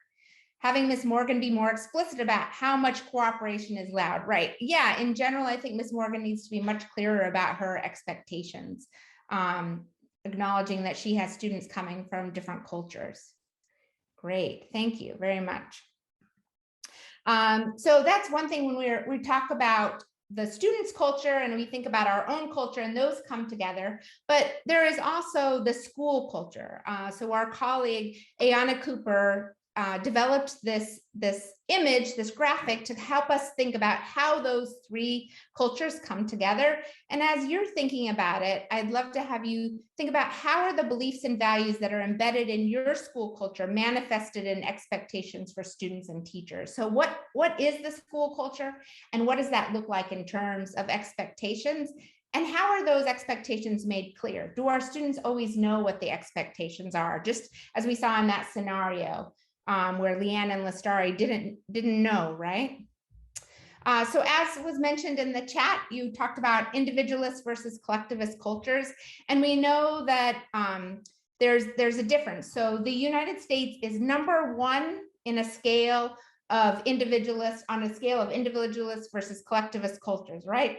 So we're right at the top with individualism, and in individualist cultures, there's an emphasis on independence and self-reliance, a priority on personal goals, learning through individual study, individual contributions and status are prioritized. Whereas students coming from collectivist cultures, which are Mexico, Guatemala, China, Japan, there's much more emphasis on collectivism and the group, right? So the emphasis is on interdependence and cooperation, a prioritizing of group goals, learning through group work, group dynamics are prioritized. So when we're thinking about what do we do when we have a class with students coming from both individualist and collectivist cultures, or are they're somewhere on that continuum, what are some things we can do? So the first is to establish relationships with students. So students from collectivist cultures, those relationships are really essential to them, not only with their teacher, but also with their peers. So thinking about how we foster a supportive classroom community, offering opportunities for both individual and group accountability on projects. So again, recognizing that students, there are going to be expectations for times we need to work independently, but how can we build in both into projects? Giving students choice, and it doesn't have to be all the time, but sometimes can we give them choice in whether they want to work independently or with a group? And then also looking for ways to celebrate group successes. So if you finished a big project, can you celebrate as a group? Again, giving honor to that. All right. So what resonates with you as you think about individualist and collectivist cultures in your context? So thinking about your teaching context, what stands out to you as you think about how you meet the needs of students coming from both individualist and collectivist cultures? And I see Susan shared that she realized it's a strength for students to work together, not a weakness, but they also need to learn that individuality piece. Yeah, I think that's really important, right? There's so much good that can come of that group work, but we also recognize that there will be times that they need to work independently. Thank you for sharing that example. Anybody else want to share something that stands out to you as you think about, or things that you already doing that you feel support students who might be coming from individualist and collectivist cultures? How you're supporting all the students in your class in that way?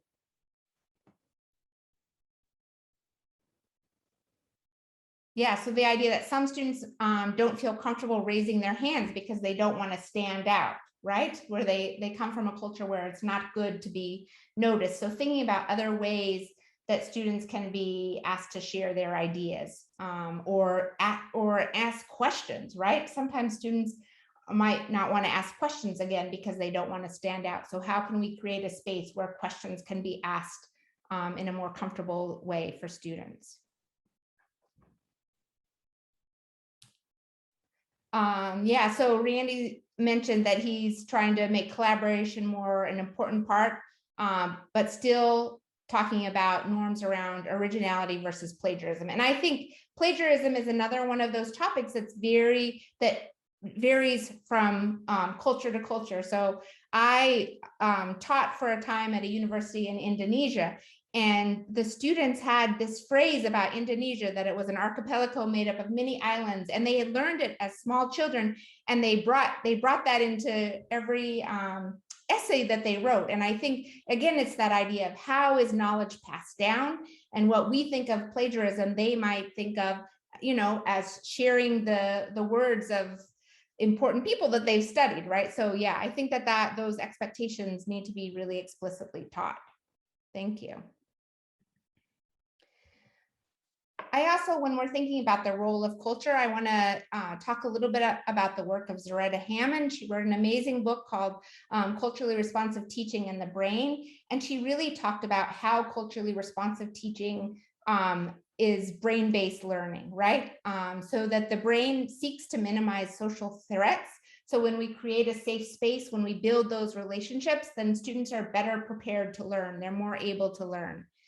Recognizing that culture guides how we process information. So students may be coming from cultures with a strong oral tradition, with knowledge being shared through stories, through music, through art. So thinking about how we can build those into our lessons.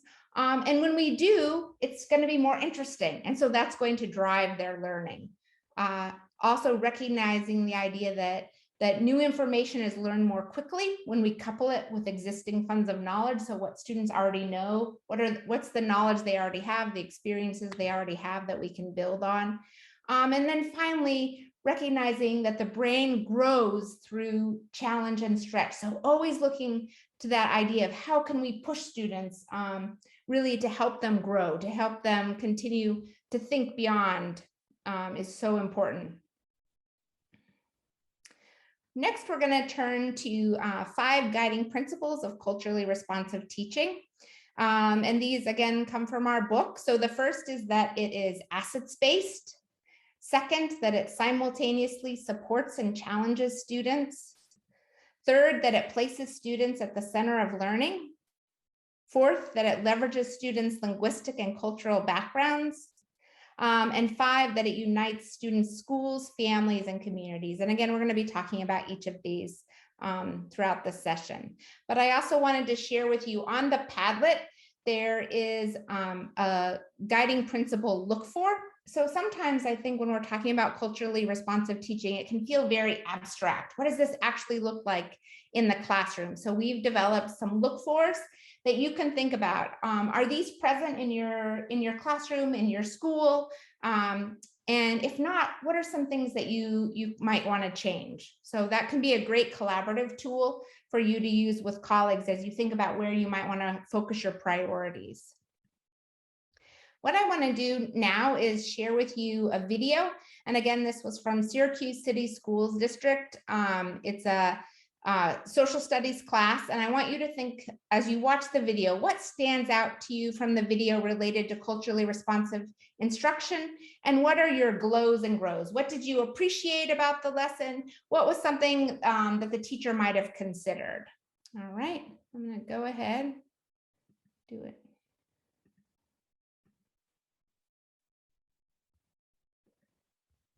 All right.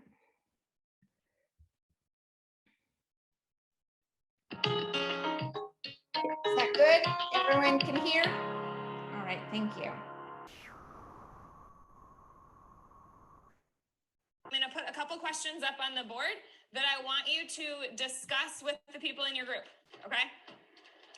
We started today just sort of with an introductory question, just sort of getting them talking in their groups, and also hopefully connecting to their own personal experiences of forced movement for one reason or another. We did that, and then we watched a quick video, just again to sort of front load some of the content so they would have a little bit more exposure to it, followed by a short paragraph of notes, sort of filling in some of the key concepts and things that will often appear on a Regents exam. Have you ever moved and why? So I want you, as you're writing the objective, take a couple minutes to just talk in your groups about these questions. Ladies, if you're in a same language group and you want to talk in your language, that's fine, okay? Take a couple minutes to discuss this. So from Puerto Rico to here, and then I went to Florida, and I went back here. Move somewhere because their country problems or how the economy is. When they move from the war, they don't choose it.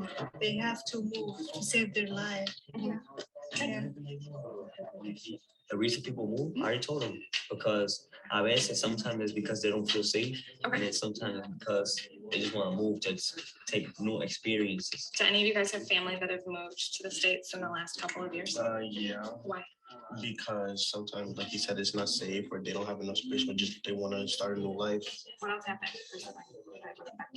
Or they want to start a career. Okay. But one of the things that works particularly well with this group of students is that they've been together a lot. So they have a lot of relationships sort of already established. So there's a sense of comfort, even to the point that at the beginning of the year, at one point I had students that were like, Miss, why aren't all of my classes like this? Like, I feel safe. I feel like I can talk and express myself.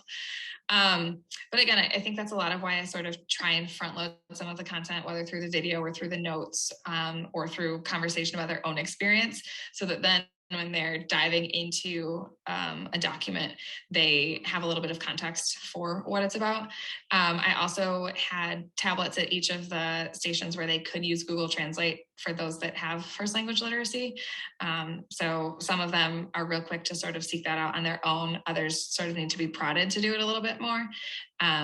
Like my Arabic girls that sort of travel in a group, they're very good about seeking that out for themselves, and they will often have their phones out to translate and things like that. I also added some additional images to each of the pages too. So they didn't all come with a map, but I figured adding the context of a map, like in one of the documents, it made a lot of references to different states. And I knew that most of them weren't going to have an idea of exactly where Louisiana and Tennessee and all of these places were. And so I put maps alongside of it just to sort of add some additional context for them as well. All right, guys, let's come back together for a second, okay? I heard a lot of good things, couple of reasons that people move. Someone shout out a few. Okay, maybe war. What else?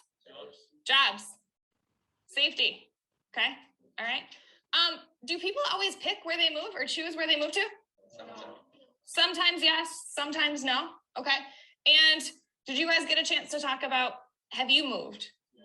Okay, you had those conversations in your groups. We don't need to get into all of that today, okay? But we all have various reasons for why we've moved, all right? Today, we're gonna talk about a reason why some people in American history moved, okay? And we're gonna sort of see answers to a few of these questions in that situation.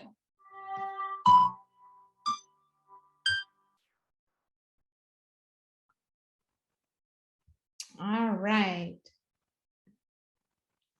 So go ahead and respond in the chat. What stood out for you and what were your glows and grows? And I see Kristen shared having students be able to speak in their home language group, share their thoughts, and seeing them comfortable. Yeah, it was clearly a class where students felt comfortable, right? Great. Anything else that stood out to you? All of the modifications. So we saw she was using images, yeah, front loading, using video. She had guided notes, letting them use Google Translate. Great. And having them do that group work. So these are all examples of culturally responsive teaching strategies. Again, feel free to keep adding. So Cindy mentioned asking that question, why did you move? Can people always choose where they move? So recognizing, she doesn't ask students to share their experiences specifically, right? If that might be something that they don't feel comfortable with, but it is an opportunity to think more generally about that and what might have happened in their families or their communities. So guiding principle 1 is assets-based, and I really think of this as the foundation for culturally responsive teaching. And this is the idea that we're using a strength-based approach, that students' backgrounds and home languages are being valued and honored, recognizing that family engagement can take various forms. So this idea that we have sometimes some very traditional ideas of what family engagement might look like, but we need to recognize that families might be really valuing or placing value on education in their homes. They might be speaking, telling stories orally in their home language in the home. So all these are examples of family engagement that might not look exactly as we have expectation about. This also requires us to shift from a deficit perspective to an assets-based perspective. So this is really that advocacy piece. When we hear things or when we catch ourselves saying things and then we think, that's deficit, not assets. Thinking about how we can reframe our language. We can ask colleagues to reframe their language or push back a little bit, offer alternative perspectives. And this summer, I read this book that was really thought-provoking. It was a fiction book called The Night Watchman by Louise Erdrich.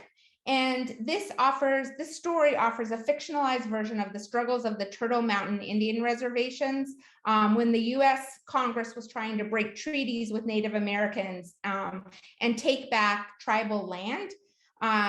So in this story, two characters are talking to one another. These are two men who are working to counter this action. And in this, Thomas raises this idea. I wonder if they will ever say, those Indians might have had an idea or two. We shouldn't have gotten rid of them at all. Maybe we missed out. And then they laugh. And when I read this, I thought about, what does it really mean to have an assets-based perspective? And to me, what it really means is we value and we think that we can learn from our multilingual learners and their families, and we create a space for that, right? If we think that they have something to teach us, then we're going to create a space for that sharing. And if we don't think that, they're going to know, right? Just as these two men are laughing because they don't think they're ever going to be acknowledged for the contributions that they can make. So really thinking about, what does it look like to have that assets perspective? So some of the look fors, and I'd love to have you share in the chat also, what do you think it looks like when we have an assets-based perspective of students and their families? So we pronounce students' names correctly. We learn a few words or phrases in students' home language. We learn about students' interests outside of school. And we provide supports for overcoming obstacles. So for example, if a student is frequently late to class through no fault of his or her own, what are the routines that we have in place to support that student? So for example, maybe they can come in and there's a place they know they can go to get the missed work, or there's a peer that they can ask for help with. So thinking about how we are providing supports for overcoming obstacles.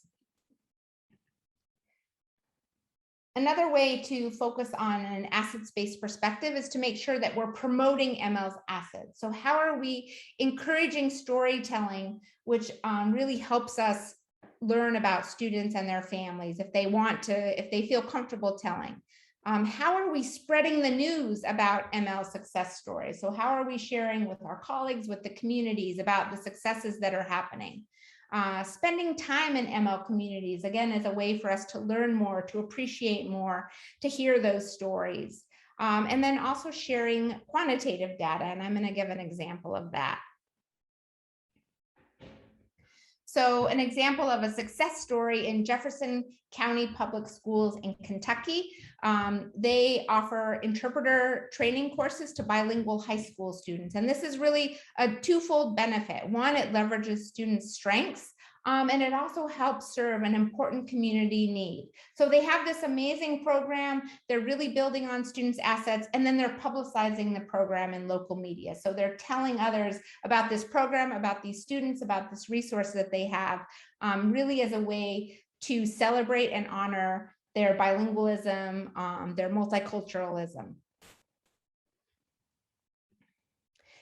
As I mentioned here, this is an example of how we can analyze quantitative data as a way to share success stories. So this data is from the Arkansas Department of Education.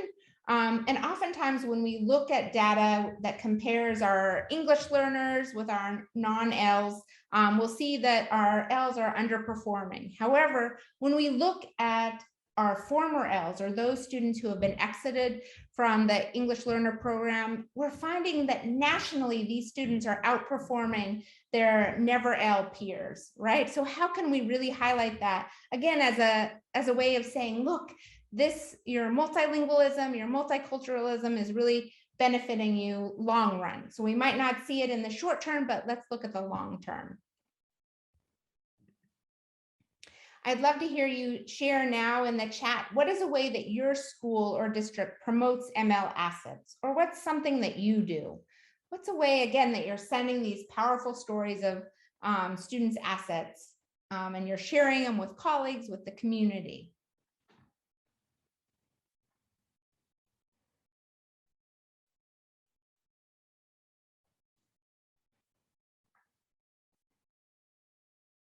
Celebrate and recognize students' holidays and traditions. Great. Yeah, so that idea of thinking about how we're really sharing students' backgrounds.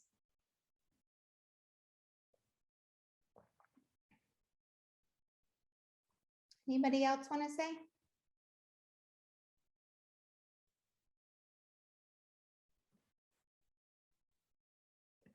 Just reading up through the chat.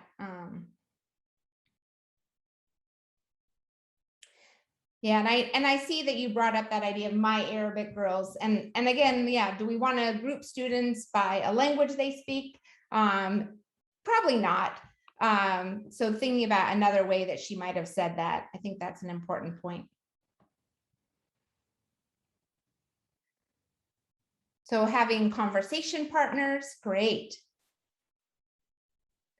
Changing ESL to English for multilingual students, nice, thank you.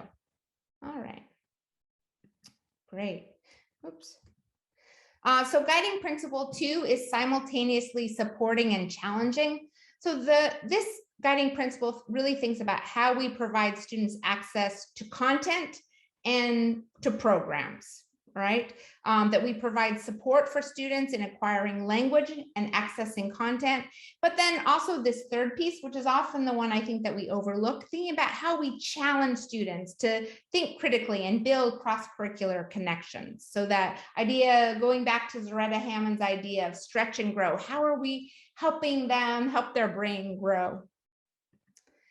So some of the look fors are access to grade level content and text. We know that all of our students need access to grade level content, but that we need to provide it scaffolded support for them to engage with that content. Having activities that require students to consider alternative ways of understanding information. So again, helping them think and look at topics through different lenses and having opportunities for them to share their perspectives. And then also access to and support for gifted honors college prep classes. So we know that often our multilingual learners are underrepresented in gifted programs, in honors classes, and college prep classes. So that can be a great area for you to examine in your own school and looking at access. What are the systems in place or the structures in place that might be preventing students from having access to those? And when we're thinking about providing access, we want to also think about how are we modeling and giving opportunities for them to model academic mindsets, whether it's problem solving, perseverance, reflecting on their own learning, and then that use of academic language. So here on the screen, you can see an example of an exit ticket that you might have students do where they're thinking about something I found challenging today was something I did to meet that challenge was. So again, thinking about how we can engage students in thinking about their own learning and setting goals for their learning.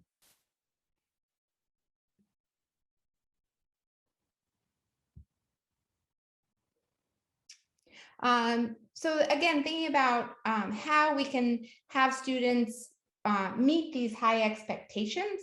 So Judith Kleinfeld worked with Inuit students in Alaska, and she talked about the importance of being a warm demander. And this is someone who has high expectations for all students, and the goals of having students be independent learners, fostering greater student autonomy, fostering a positive academic mindset. And in our work, we added the informed part because it's really important that we know our students and recognize the support they might need in order to meet those high expectations. So I'd love to have you share in the chat, what do you think it looks like to be a warm and informed demander in your context? Or what are some things that you might be doing? And some of you have shared some ideas. So I just want to call those out because those fit right along with this. So the idea of publicizing student successes, offering language certificates, these are all great ideas. Anyone else want to share? What are things that you think you do in your school or your community to be a warm and informed demander for your students?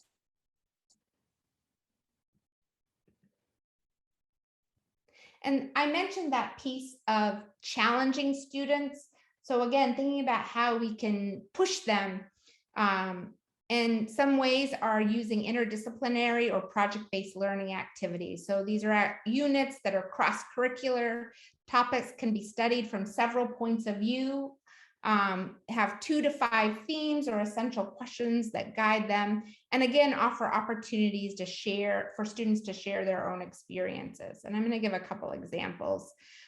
So one example is this culturally responsive unit, linguistic autobiographies, and this is actually out of the California Department of Ed. So maybe you're familiar with it, but it's a 9th grade unit called linguistic autobiographies. And in this unit, students are asked to explore societal responses to students' home languages, non-standard varieties of English, which I know that you were talking about in the previous section a little bit, and slang. So it incorporates lots of group conversations, group work. It's really multimodal in that there's film, essays, memoirs, and there's also an opportunity for students to think about their own multilingual or multi-dialectical experiences. So again, that space for student reflection.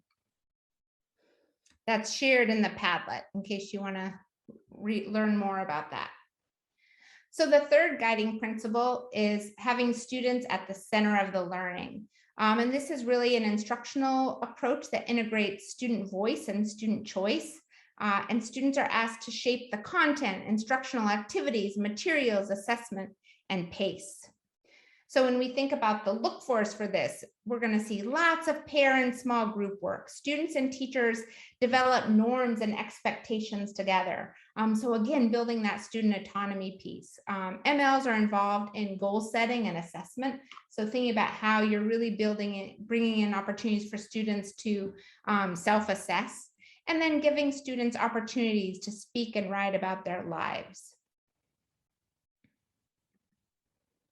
I want to do a quick chat poll. How much time do you think English learners spend engaged in academic conversations during face-to-face learning? So putting remote learning aside, during face-to-face instruction, how much time do you think our Ls are engaged in academic conversations with each other?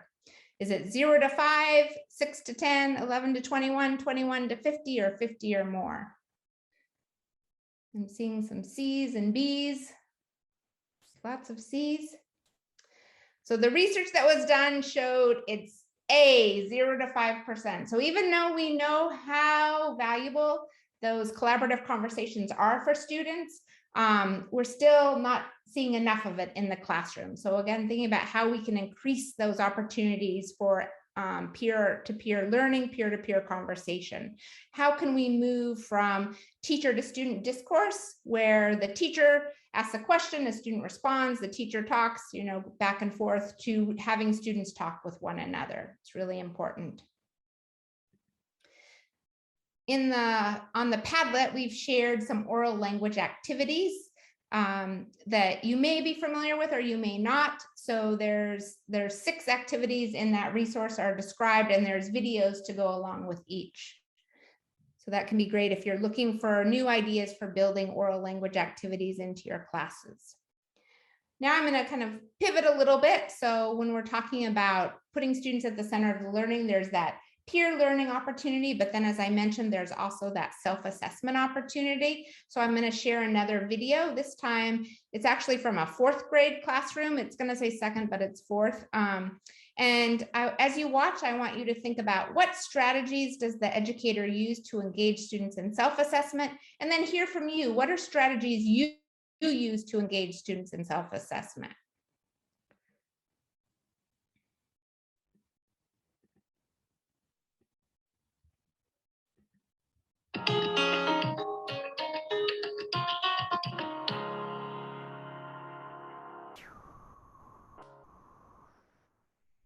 When I'm doing self-assessment with the kids, I have to really talk about what it means to self-assess in the beginning of the school year, because they don't understand yet what it means to grade themselves or explain how they're doing. So I try to explain in different levels, and with this picture chart, that level 1, it's kind of like with the emojis, so that helps too. Level 1, I can't do this yet. Level 2, I can do this with help.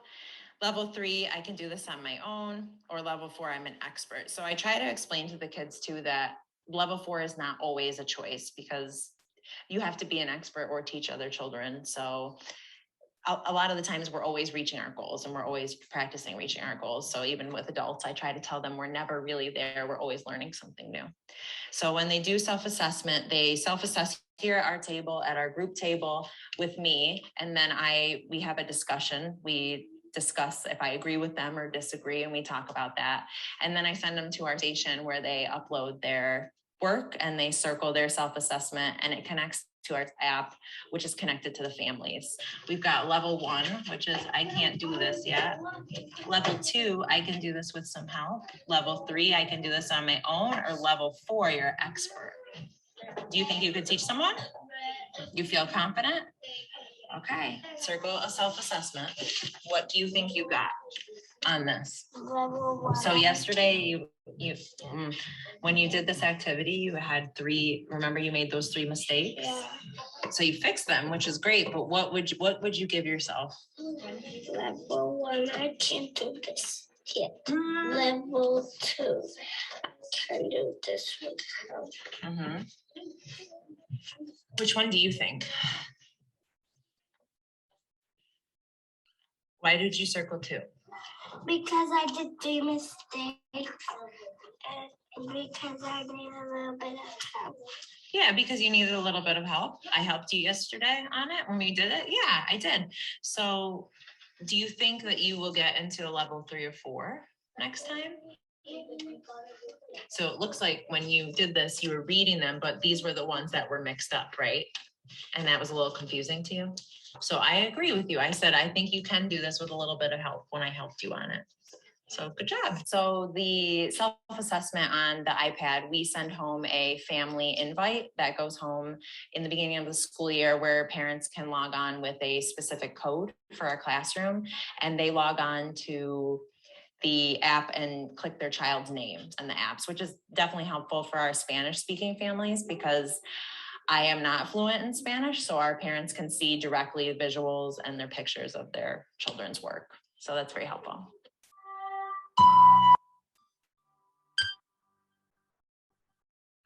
All right, so go ahead in the chat and share what strategies did you see the educator use to engage students in self-assessment, or what are strategies that you use?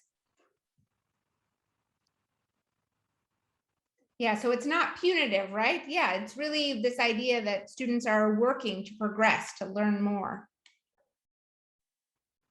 Growth mindset, yeah, the yet piece.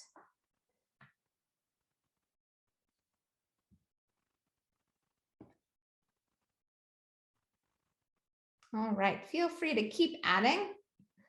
I just wanted to share an example of a self-assessment word learning strategy. So again, this is an idea where students can assess on the strategies that they use. This is specifically around seeing unfamiliar words in texts, but you can modify this for different grade levels. You can modify this for different skills. But in this example, for when students see a word they don't know, what do they do? And do they say the word aloud? Do they think about whether the word is a cognate? Do they look for clues, context clues to help them understand? Do they think about word parts? So again, helping students be aware of those different skills that they can use to help them be more independent learners. Yeah, so I'm just noticing in some of the context talking about the video, you talked about that idea of having them explain, right? It's really important that they explain their ideas. And then that connection to the homes. So the fact that the students were sharing their work with their families, and that's something that they could talk about at home and families could see their progress. Guiding principle 4 is that it leverages students' linguistic and cultural backgrounds. And this really goes hand in hand with number 1, that asset space. So the idea that we're building on students' backgrounds, we're helping them feel understood and valued, and providing opportunities for the sharing of diverse perspectives. And we know that we all benefit when there's opportunities for sharing different ideas, different viewpoints. So some of the look fors are strategies to assess, activate, and build background knowledge. And we really saw that in the first video, right? So through the discussion, through the video, she was really building that background knowledge. School curricula that includes perspectives of individuals from home cultures. So students can see their individuals from their cultures represented in the materials. Multicultural and bilingual resources, and having ML leaders and role models that are included in the learning. So thinking about how we could involve community leaders in the learning, invite them in to speak, for example. Often when we're thinking about multicultural resources, we talk about the work of Emily Stile, who talked about curriculum as a mirror and a window. And a New York educator, Stephanie Reyes, developed a great unit plan on how students can think about their own classroom libraries and evaluate them from this idea of mirror and window. Mirror books are those, she, in her definition, reflect your own personal identities, and window books show human experiences that are different from your own. They help to strengthen your sense of empathy, and they help you see things from another perspective and learn more about the world. So we know that we want all our students to encounter both mirror and window resources in our classroom teaching, and thinking about how we can really make sure that we have that. There's a tool shared on the Padlet, is a tool that you can use to think about your own classroom resources that you use and your students in your class, and whether they're representative of their experiences. Are you offering students mirrors and windows? So as you think about your own materials at your school, what do you think? Are there materials that reflect the experiences of MLs and role models from ML's home cultures? So is it 1, very few examples, 2, some examples, but we could improve, or 3, many examples across content areas? What do you think? Are you a 1, 2, or 3 at your school or in your context? Seeing some 2s. Great. And do you have any goals? Are there any steps that you would like to take to strengthen the use of multicultural resources? Or are there things that you've done already that have helped strengthen the use of multicultural resources? Feel free to share in the chat.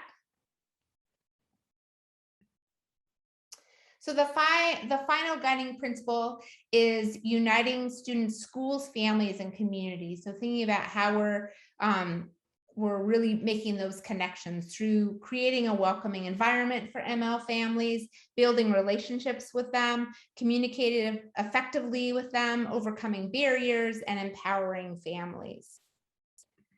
And some of the look-fors are to visually demonstrate a commitment to ML families. And I like to think of this, when you have a family that might be new to the country and they walk into your school, what must that be like? What do they see? What do they hear? How are they greeted? And is that welcoming to them? Making sure that interpreters are provided at all events, using a variety of tools to communicate with ML families. And I think this is something we've gotten much better at during the pandemic, just because we had much more communication with families. And then removing barriers that might prevent ML families from participating. So in the chat, please share what's something that you do in your context to build collaborative relationships with ML families in the communities. What's something that you do?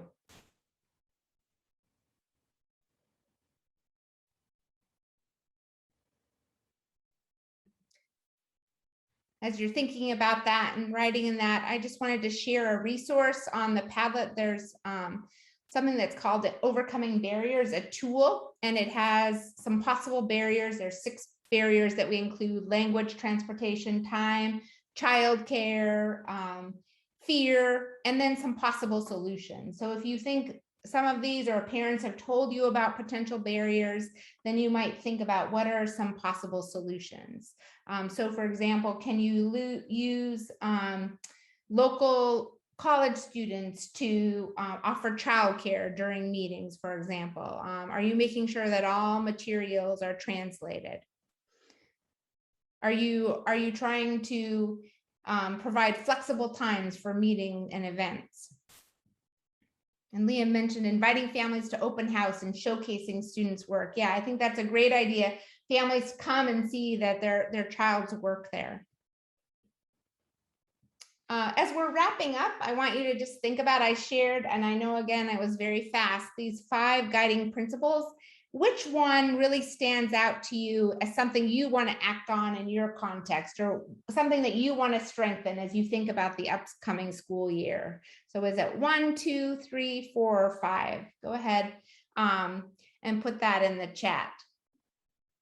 So I'm seeing some things: using more Zoom to get family involvement. And actually, we heard a lot about that in our work this year, that because of the flexibility of online meetings, more families, teachers were having more opportunities to connect with families. So that's a great thing that we can build on as we think about the year. Seeing lots of 4s and 5s. So thinking about how to leverage students' backgrounds, that use of multicultural resource, and then that piece of uniting schools, families, and communities. And also some threes, putting students at the center of learning. Yeah, I think that there's a lot that can be done there. So as you think about applying the 5 guiding principles, I wanted to share a quote with George Guy, who is one of the co-leaders of their equity team that I interviewed.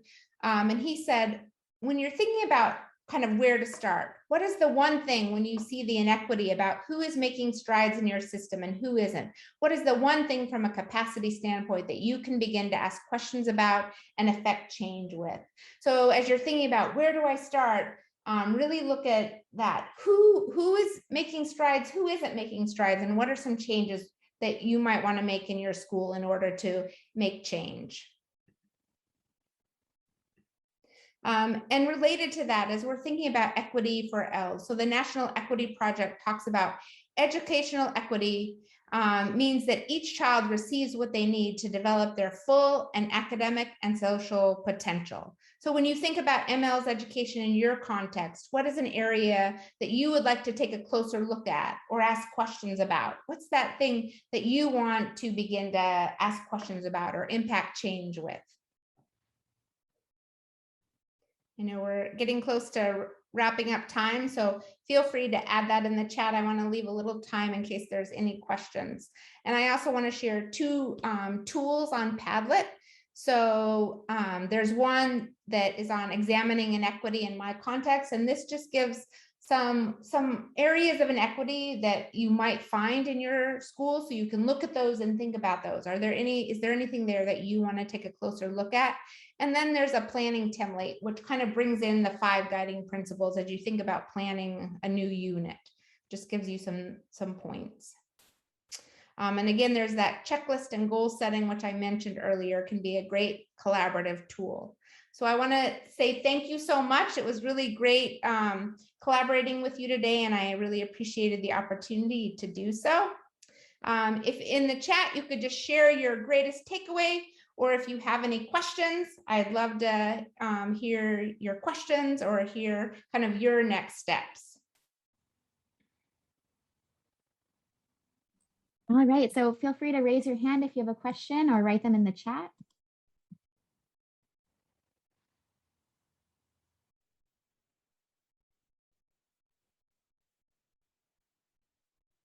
Thank you for all.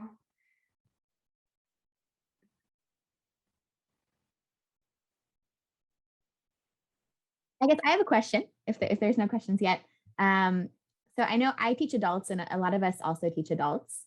Do you have any ideas about how we can involve students, families more? Because I know we can think of ways to involve parents when we're teaching children, but what about when we're teaching adults? Yeah, I think that's a great way. I'm thinking like, could there be something where you have them describe, where they're going to describe something related to their family, and then you invite families to join, kind of like a showcase, right? Where they might be doing some writing around something related to family, and then you invite families in and they can talk about or share their work, whatever they developed. Yeah, I like that idea. That, I mean, it's kind of flipped from normally, you know, when we're thinking about K-12, we're always like, how do we get families in? But then I think that piece of how do we invite children in, and that's a way for you to know your students better, right? The more that you know about their families. I used to teach adults in a family literacy program, and it was connected to a preschool, and something we did was family field trips. So families and students, we would take field trips together.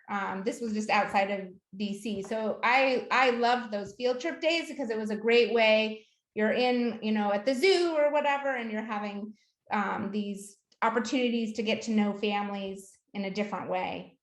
So I don't know, that could be an idea too, family field trips. Yeah, if others have ideas, I'd love to hear them. Great idea, thank you. Oh, and Crystal asked about name pronunciation. I was just working on what is it called? I'm trying to think now. I'm wondering what the best way, because I found a great resource for like looking up pronunciations, and then it'll give you different options, and you can, based on different countries that students might be coming from, but I have to look it up. So maybe I can share that with you after the session, and you could share it with the group. I don't know what the best way was. Can I add something to that? Yeah. There's also a way that we can have students record their names, how they Oh. pronounce it, and include that, you know, either on Canvas or just in the class at the time. Yes, I think that's a great idea. And now we're so much more used to using some of those online recording things, and that's a great resource for you as a teacher, because you can go and listen to it 1,000 times, right? Rather than, oh, could you pronounce your name for me again? I think that's a great idea. But I wanted to find that tool. It looks like someone in the chat asked, is it this website, www.pronouncenames.com? No, it wasn't that. I'm not familiar with that one. I don't know. Sorry, I can't remember. Okay, if you find it later, you can give it to us and we can drop I'll it in the email chat. it to you. Yeah, or I can add it to actually the Padlet link. That's what I should do. Oh, that's a great idea. Yeah. All right. Great. Any other questions? Getting a lot of feedback in the chat. Great feedback. Yeah. Feel free to raise your hand, everyone, or type your questions in the chat. And I'll just go ahead and share. If you go to getsupported.net, we have a lot of free resources, blog posts, tools that we developed. If you would like to check that out, and I'll share my email. So feel free to reach out to me if you have any follow-up questions. Okay, great. Yeah. Let's see, June, what do you want to do? Do you want to wait for more questions or continue on? I was thinking, if you guys don't mind, we can keep going so we can have longer time for a break or for the poster sessions, if it's okay with everyone. Yeah. Okay. Well, thank you so much, Dr. Snyder. Thank you so much for this interactive session and sharing the materials with us. It's nice to have a perspective from culture to understand DEI as well. Thank you so much. Thank you so much for having me. And have a great year, everybody. Thank you.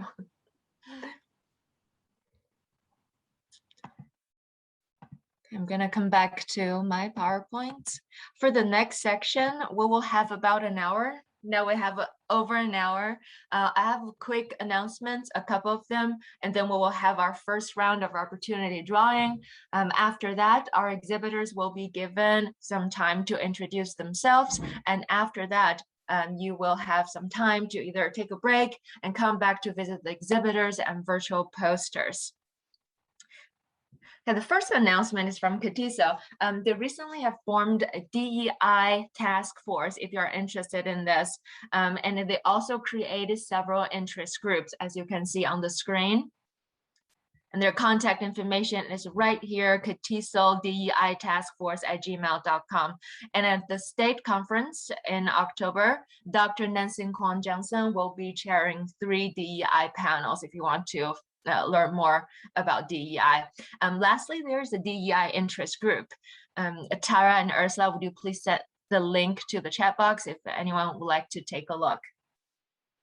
The second announcement is from ESL Library. From this summer, the CATESOL OC chapter has been partnered up with ESL Library.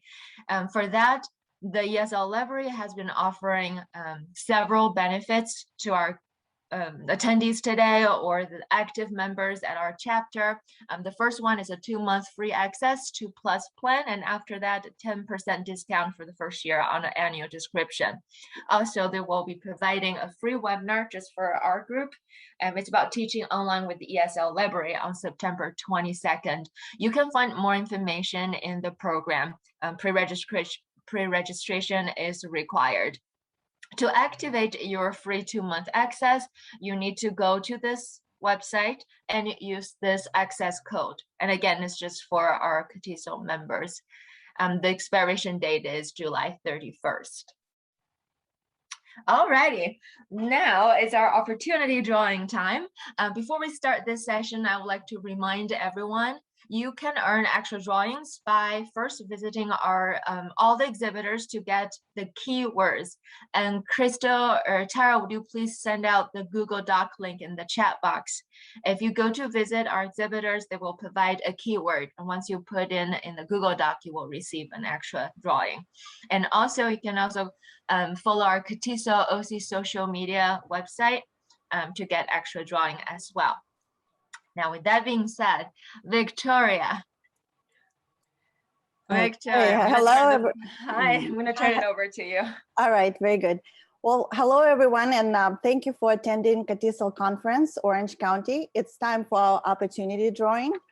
For the opportunity drawing, I will be using the website namepickerinjured.com, and we'll have a few prizes, and the following prizes, some of them are donated by our chapter, CATESOL Orange County chapter, and some of the prizes are donated by the publishers. And so we've got a couple of Amazon gift cards, $25 each. And one of the gift cards is donated by American College of Education. And we will have 2 Starbucks gift cards, and also $25 each. This is a new addition to all of our opportunity drawing prizes. We will have 2 CATESOL memberships, a $75 value each. If you're the winner of this prize, you'll become, you can have a annual membership for free. And we also have a great prize from ESL Library, which is a 6-month membership valued at $126, and it's donated by Tammy Wick, and it's ESL Library Publishing. And 2 big prizes that we will donate are donated by our chapter will be the webcam and document camera, great for distance learning. And another big prize is the external hard drive, also helpful for distance learning and storing information. So that's the summary of all the prizes that we have today. So about half of the prizes donated will be presented now, and then the rest of the prizes, please stay after the end of the conference. We will have more prizes given away at that time. So let's get started. It's exciting. So the first Amazon gift card donated by American College of Education will go to, and I'm going to select the winner. And the winner of this great prize, Matt Kim. Matt Kim, congratulations, yay. Well, great prize. Matt Kim is the winner of the $25 gift card. So the next prize that we have is one of the Starbucks gift cards, and it is going to be donated. It's also donated by our chapter, and the winner of this round is, let's remove and here we go. And the winner is Christine Knight. Congratulations, good job. Well, Starbucks gift card, $25. So that's always a great gift card to have. And the next person to win, I'm going to remove this person from the list, so you have. So the next prize is one of the CATESOL memberships, a $75 value. And the winner of this great prize goes to, and it is, okay, Gregory Baranov. Congratulations, Gregory, wonderful prize. And also you can become a member of CATESOL. And I am moving on. So the next big prize is going to be ESL Library 6 months membership. And the winner is The winner of this really good prize is Michael Alfredo Sermona. So congratulations, and I'm sure you'll enjoy this wonderful prize. All right, and the last prize here that is going to a big prize, and this is going to be portable external hard drive, and the winner is, and who is this lucky person? Okay, Kimberly Corcoran. So congratulations, and I'm going to turn. I will all the people, please, that the winners of the prizes will be contacted, and we'll email the prizes to you or deliver them after the conference. All right, stay after the conference for more prizes, and congratulations to all the winners. All right, and here's to June. Thank you, Victoria, for facilitating opportunity drawing for us. We'll come back to my slide. Victoria, would you please stop sharing the screen?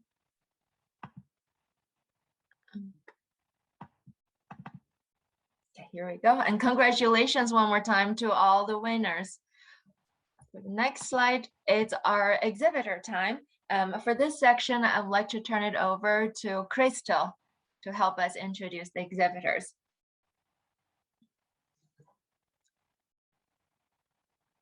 Hello, Crystal.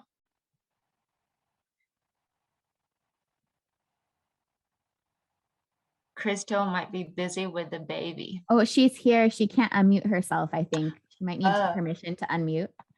You're okay now, Crystal. Go ahead. Yeah. There we go. Okay. Hello. I know some of the exhibitors might not be here yet because it's a little bit early, but I've been checking, and I believe our exhibitor for Burlington English is here. Catherine. Oh, Britt, can you help Catherine unmute as well?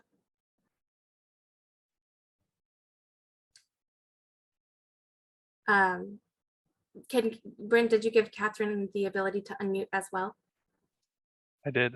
Okay. Yay! Thank you.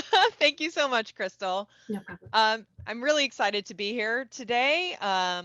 I'm here representing Burlington English. We've got a lot of fantastic adult-focused curriculum that includes all 4 skills and has a wonderful, comprehensive materials for you to use in the classroom, whether it's online or face-to-face. So I really hope you join me and my colleague Danilo Perez today in our Zoom room. We'd love to see you talk more about it. Great, great. And I know that David is here too from Slangman. If you want to go ahead, Brent, you might need to give him ability to unmute as well.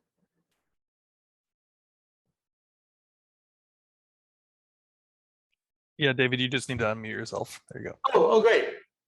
So I'm good. I'm on. All right. Yeah. Yes. Oh, great. Yes. Hi, everyone. I'm David Burke of Slangman Publishing, now in our 25th year.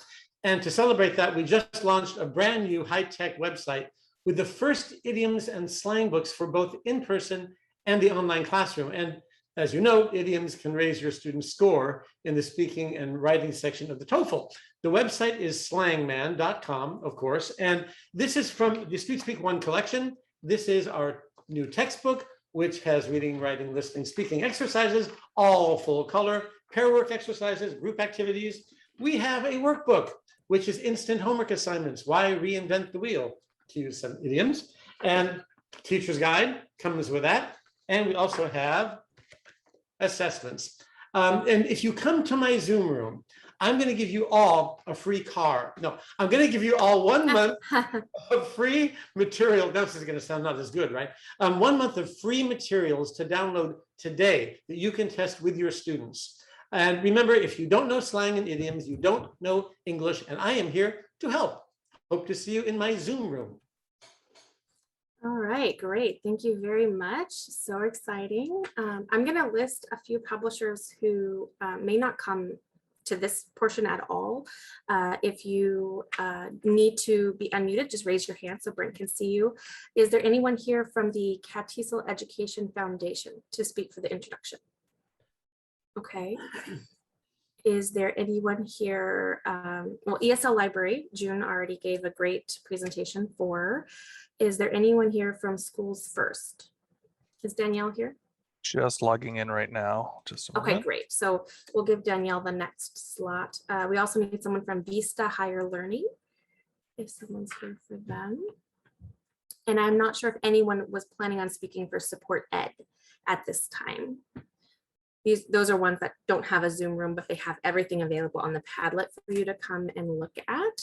And they all played a huge role in supporting this conference and making it happen. So please peruse their materials. And okay. Danielle should be in now too, Crystal. Okay, is she unmuted? She can control herself, yeah. Okay, great. So Danielle, if you want to go ahead and unmute, you can take it away. Thanks, Crystal. Hi, everyone. Thanks so much for allowing me a minute to just say hello and thank you for everything that you do. I'm here with Schools First Federal Credit Union. I just want to ask, do I have any happy members here already? Feel free to chat it in. Okay, thank you. I see the hands raised. Awesome. Thank you so much for your memberships. We truly appreciate them and we are your biggest fans. I hope that all of my members can attest to that. So yeah, I'm excited to be here. Some more about the credit union with you in my Zoom room. Just so everyone is aware, we are a credit union that was made by school employees for school employees. So all of our products are custom tailored for your unique needs. So like I said, I'm excited to share some more in my Zoom room and I hope to see some of you there. Thank you. Okay. The last one I'm really expecting is someone from Vista Higher Learning. Is anyone here? Is Susan or? Okay. She may just not be here yet. But make sure to go ahead and check out the Padlet. They all have their Zoom rooms. Let me go ahead and put that link. Or Tara, if you have that link, then you can. Sorry, Carolyn Gill is here. Carolyn, just Great. a moment. I'll get you. All right, Carolyn, you can unmute yourself when you're ready. Hi there, thank you. My name is Carolyn Gill and I am the California Adoption Manager for Vista Higher Learning. Very excited to be here. Thank you for this opportunity. Vista Higher Learning is a specialized language publisher. We were established over 20 years ago. We are widely used for world languages throughout the state of California at both the elementary, middle school level, and then the high school and university level. All of our materials have a companion proprietary website that accompanies all of our print materials that was built for language learning. It was specifically built for languages. We're excited, extremely excited to enter the EL market. We have an exciting suite of programs, which we can tell you about. If you come into our Zoom room, we have Connect and Bridges, which are focused on language literacy and academic content for grades K through 8. We have Get Ready and Get Reading, which are for emerging bilinguals and newcomers. And then we have a couple other programs. One is called Discover Phonics, which is a foundational skills program designed to build phonomic awareness for students grade K through 3. So please visit us in my Zoom room. It'll be myself, my colleagues Antonia Lapierre and Lori Johnston. And we are excited to be your partner in English language education. Thank you again. Thank you. I believe that's everyone that we have here. Unless anyone would like to speak for Support Ed or CATESOL Education Foundation. Okay. I put the Padlet link in the chat box. That's where you will find all of their marketing materials as well as the poster presentations. You will also find all the Zoom links there. And oh, Margaret is here. Brenda, if you want to help her unmute, she can go ahead and speak.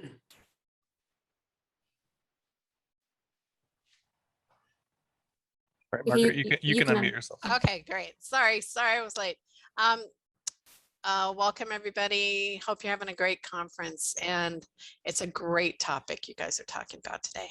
So the CATESOL Education Foundation is a support for CATESOL, and we help with speaker fees. So we'd love to have you look at the Padlet and go through. I even posted some job openings if anybody wants more work. And there's a walk and run that's virtual that we're putting on this month. So we'd love to have you join us. It's $35 and it is a fundraiser. So we'd love to have your participation. You can walk, run, move, however you want throughout the month. And if you'd like to log in your progress, put it on the leaderboard. You just need to log in with an email so we can get you a receipt. Okay, so welcome and thanks for letting me join you. Great, thank you so much. One last call out for anyone from Support Ed. They're not going to have a Zoom room, but they have a lot of material on our Padlet. I wasn't really expecting someone, but I was just wanting to give them an opportunity. I put the Padlet link in the chat one more time, as well as the Google form. And I think we've given everybody a pretty solid opportunity to speak. So that's all for us. Kiana asks, do we need to enter the Zoom rooms to receive the keywords from them? Yes, good point. When you go into the Zoom room, they'll give their short presentation, and at the end, they'll give you their keyword, and then you can put that into the Google form. If they do not have a Zoom room, they do not have a keyword. So you get a freebie. CATESOL Ed Foundation doesn't have a Zoom room, but we do have a keyword, if that helps. I don't know. You have to look at the Padlet. Okay, great. Perfect. Okay. That's all for me. Thank you, Crystal, and thank you, Margaret. I just want to say CATESOL Education Foundation has been very supportive to our chapter, donating our speaker honorarium and help us manage our GSI account and our chapter account. So thank you so much. And I also like to remind everyone, we do have 3 virtual posters on the same Padlet as those exhibitors, but you have to scroll to the right. There's a column. We have 2 graduate students from Biola, and also our Savion Stantler also recorded a section for us. So make sure to go visit and show support to them. Okay, next part, I just want to make it clear. For the Padlet we have been talking about, this is the link that Crystal just sent to the chat box. Or if you have your program open, if you go to the page, our posters and exhibitors, if you click on those QR code, it will lead you to the Padlet as well. And if you click on the name of those exhibitors, it will direct you to their Zoom room. Okay, with that being said, we're gonna have a break and exhibitor room time from 12:05 to 12:55. Please come back for our 3rd session. I hope you enjoy.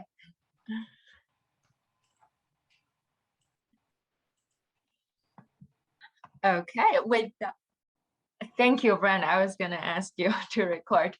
Without further ado, please join me to welcome our speaker for the 3rd session, Dr. Saito and Dr. Goldman, and our moderator is Chris Stilwell.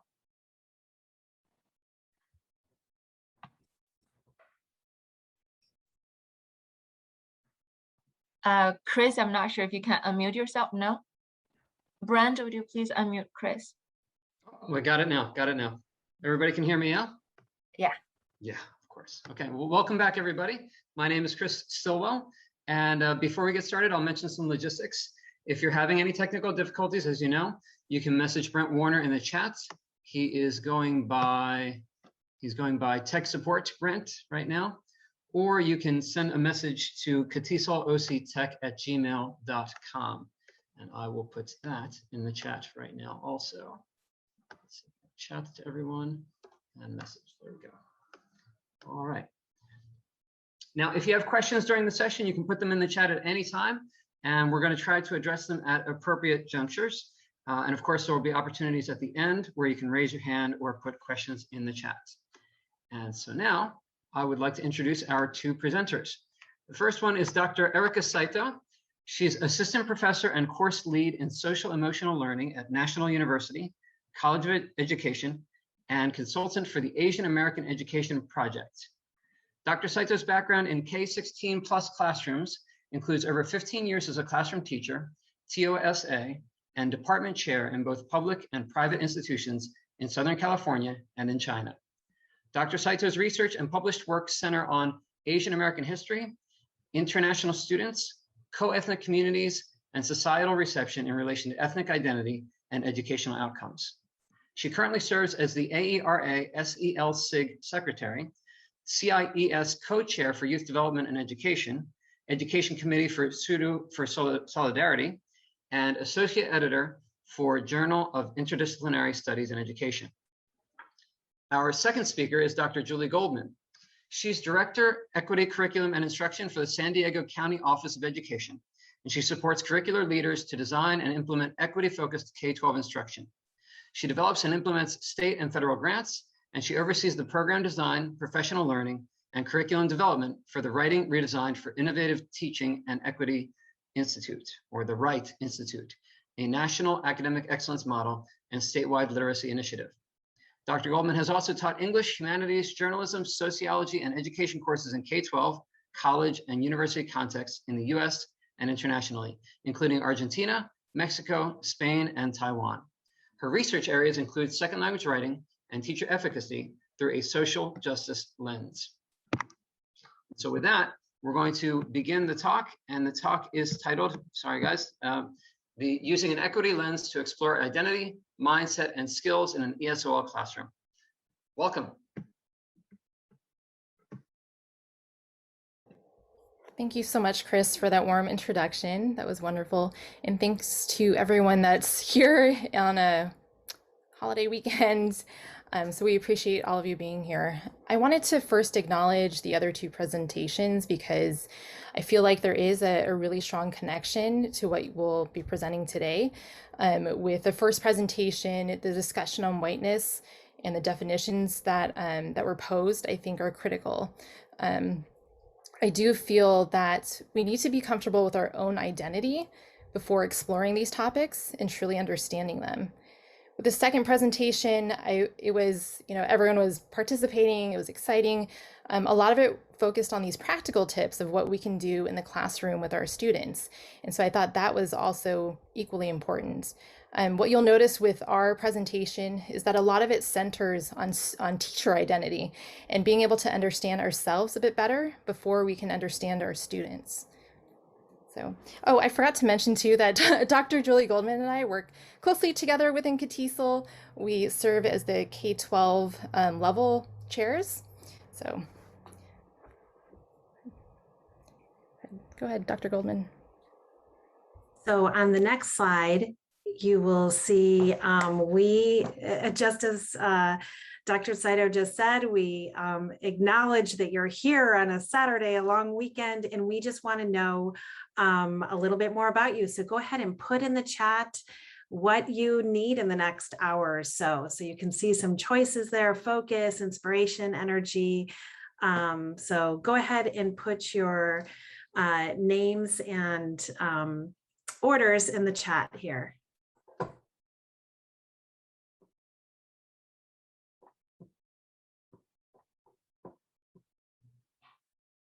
All of the above. Thank you. Focus. Wonderful. Energy. Inspiration. Beautiful. Okay. Well, hopefully we'll get all of those orders taken care of in the next few minutes.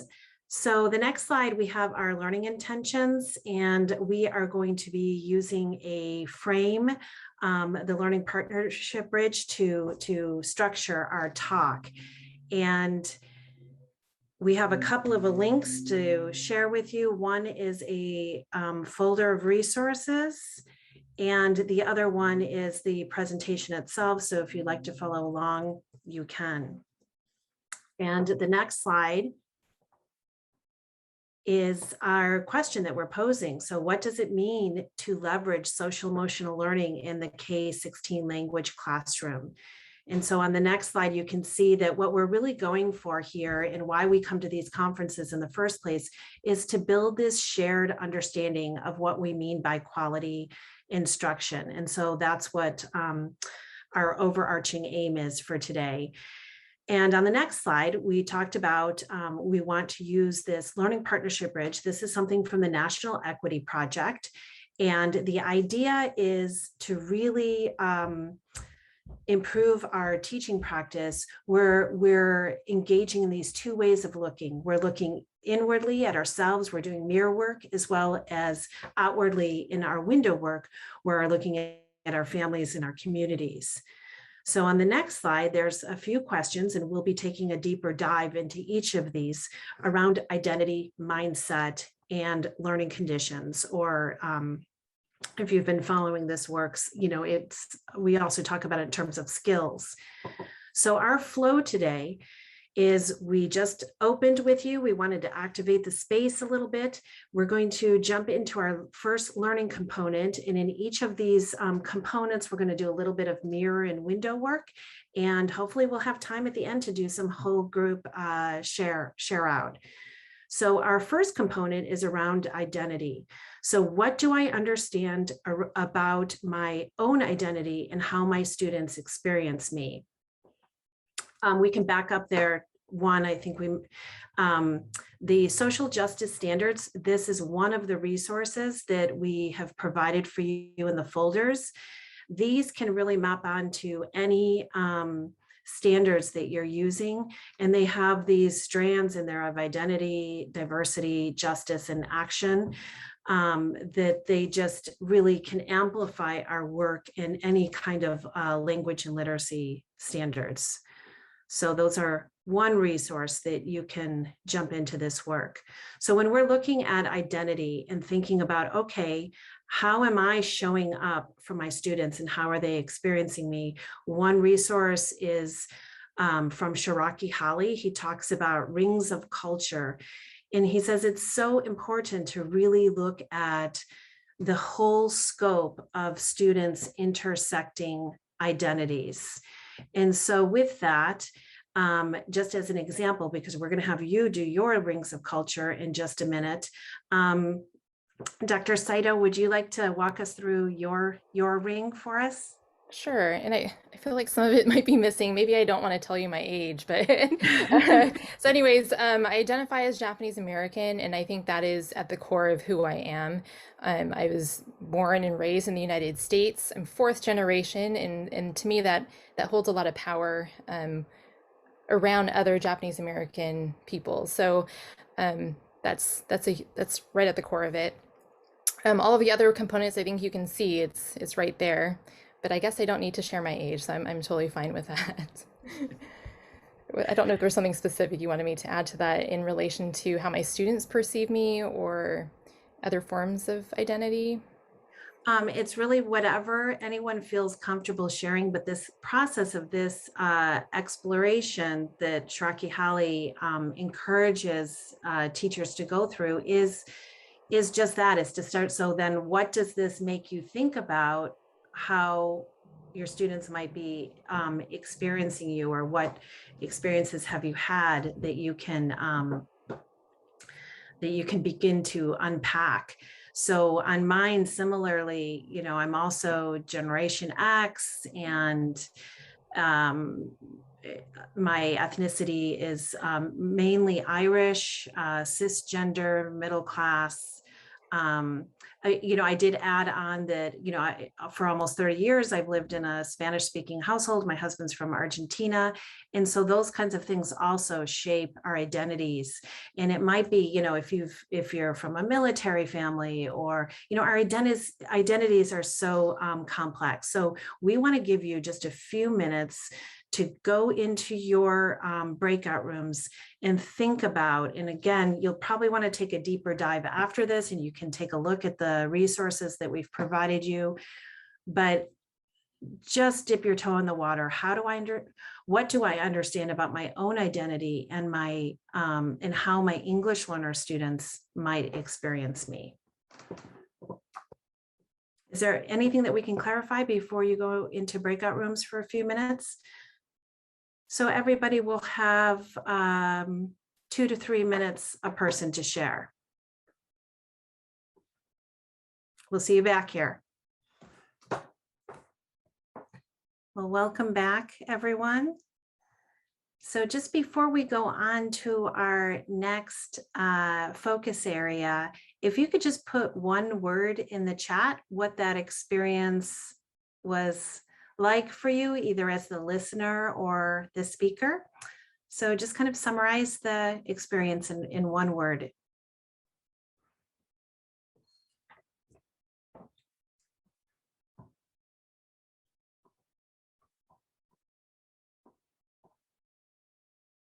So we've got diverse, introspective, relatability, relatable, self-confidence. Lots of relatable, that's great. Introspective, deep, wonderful. Okay, Dr. Saito. So now we're moving on to our second focus area. Thank you, Dr. Goldman. So the second focus area is about our assumptions. What are assumptions about my students' abilities to succeed as language learners? And I think a lot of this goes again back to our identity, which I will talk about in the next few slides. So Ella Baker, civil rights activist, describes the things that we must remember, but also understand. And I'm sorry, my voice, I don't know why I didn't talk so much and my voice is already going away. So it's a balance of both, right? We can remember things, but we really need to truly understand. And I think that resonates with me with our first presentation that we heard today, the interrogation part, right? The criticality, which I'll be talking about as well. So I wanted to share this framework. It's really an ethnic identity and generational status framework that I developed to understand ethnic identity a little bit more. And this started off a few years ago, maybe more than that, where I looked at a population of Japanese Americans in high school. And later I looked at a population of college students, and then another population of adults. And what I found across all of these different age groups was at the core is ethnic identity. And then the traditional factors where ethnic identity is looked at, which is usually home, school, and community. Those same key settings are what we see with social emotional learning. It's the same settings, right? Things that are happening in the home influence your identity. Things that happen in school influence your identity, as well as the community. But what was missing from all of this were some other things equally important. One is the historical context. So when students are entering in, and depending on their immigration status, if they're coming in as a refugee, international students, if they've been here for several generations, they're entering a space that they might not know a lot about historically, right? How does society perceive them? How does society receive them once they enter? Are they faced with racism? Are they faced with bias? So these are the types of things that I wanted to explore and how that contributes to identity. The other piece that I thought was also important was the generational status and location. So I don't know if a lot of you or all of you are in Orange County, since this is an Orange County workshop, but when you describe where you're from, and if I said Orange County, even that context is not specific enough to fully understand our upbringing, right? If I said it a little bit differently, like if I said Newport Beach, then you'd have this different image in your mind. If I said Santa Ana or Anaheim, you would have a different image in your mind, right? And that community, that environment also affects your ethnic identity. So I wanted to raise that because I think, thank you, it's a little clapping hands, because that is important, right, to who we are. And that's the part that we need to understand about ourselves before we go in and understanding other communities and other people. So, and I remember the second presentation talked a little bit about culturally responsive or culturally relevant teaching. But we need to go back to the primary source. Where did this all begin? Gloria Ladson-Billings, Geneva Gay, and their work. Okay, so these are the leading people within the fields, the people who founded the term, that coined the term, and then they continue to develop it further. So these are theories that have been tested, theories that have been developed into textbooks, like what you saw in the second presentation. But there's other components to it too. One is the social emotional piece, right? And one is the background, the experiences, the historical component that we don't hear as much about. And I wanted to dive into that a little bit further. So you might have heard this person's name, Goldie Muhammad, incredible work on cultivating genius. And she looks through this historically and culturally responsive pedagogy. What I liked about this is, it starts with us, right? So it all goes back to our own identity, who we are, how do we serve our students? How do they understand us, right? How do they receive us in the classroom?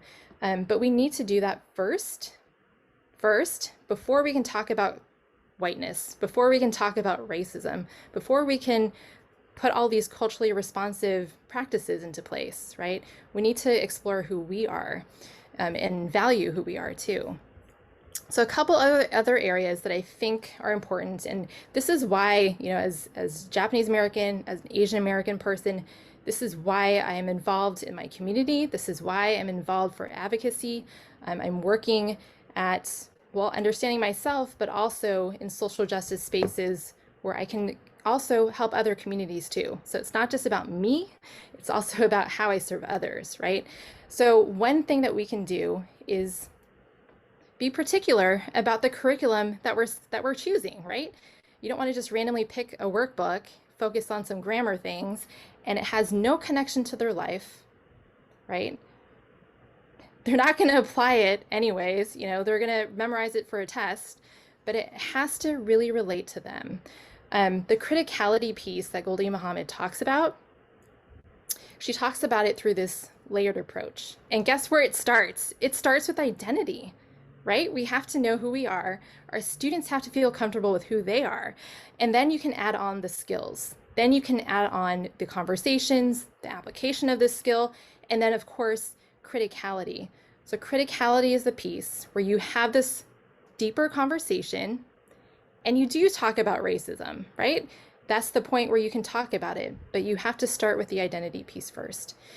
So there is a link, and I don't know if Dr. Goldman will be able to share it yet. There's also some information in the links that we provided in Google Drive, but it's centered on the Asian American Education Project. So I feel honored that I am working with them as a consultant, but I'm also helping develop some of the curriculum to go along with the PBS Asian American series. So this is a piece coming from that, and my pictures of everybody are covering the title of this, which is Know History, Know Yourself. Okay, so there is a worksheet that's in the shared folder that talks about this. So a lot of times you'll see a tree kind of like this, and you'll use it in different ways. And this one, I feel like really gets to the core of looking at your family history. So I've done this in workshops. I've done this myself as well.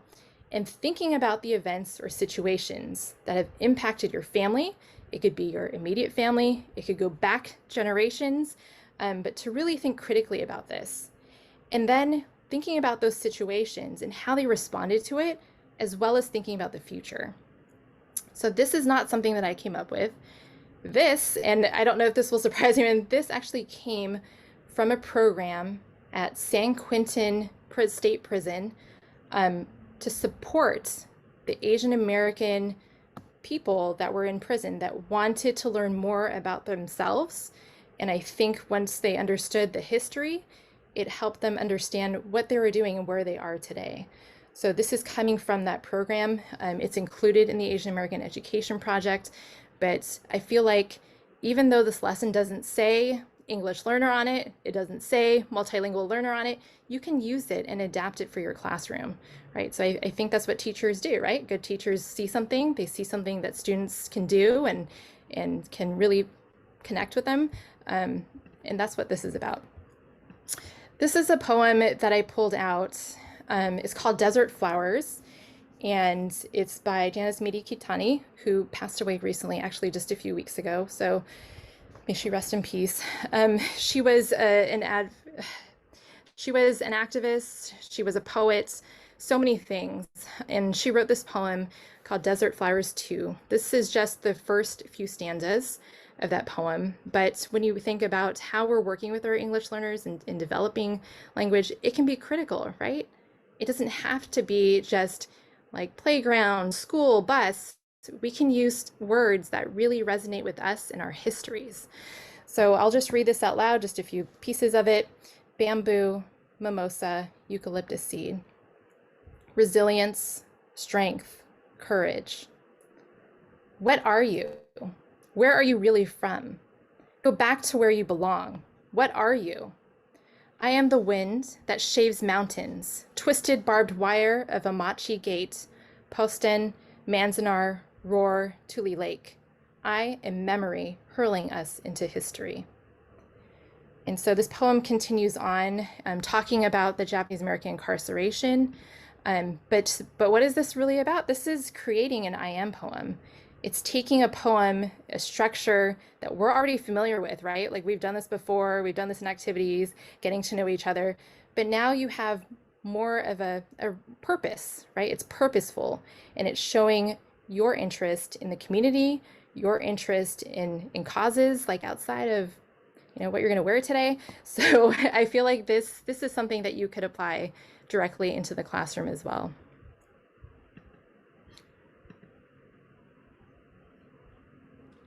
And so now we're going to go back into breakout rooms. Oh, did I get is that correct? No, I'm sorry. Sorry. So we have, did we skip something? Yeah, we skipped the second breakout. There we go. Oh, right after the I am poem. So I just put in the chat this question here. So Dr. Sider just went through these really high quality resources that tie back to our ethnicities and identities and how we might really be able to tap into that, not only as for our students, but also thinking about us as the teacher and how our instructor, professor, how am I showing up with my students? And we kind of have a mantra around our office, like never ask your students to do something that you're not willing to do. So that idea of, you know, writing our own I am poems. So we'd like you to just have a few minutes to process this again. We put you in new breakout rooms. How do I currently integrate academic and social emotional needs of my students through my curriculum and instructional design? So here you can really tap into the collective wisdom of the people in this space right now. So we will send you back out to rooms for about 7 minutes. So we'll let you know when you have a few minute warning. Is there any clarification?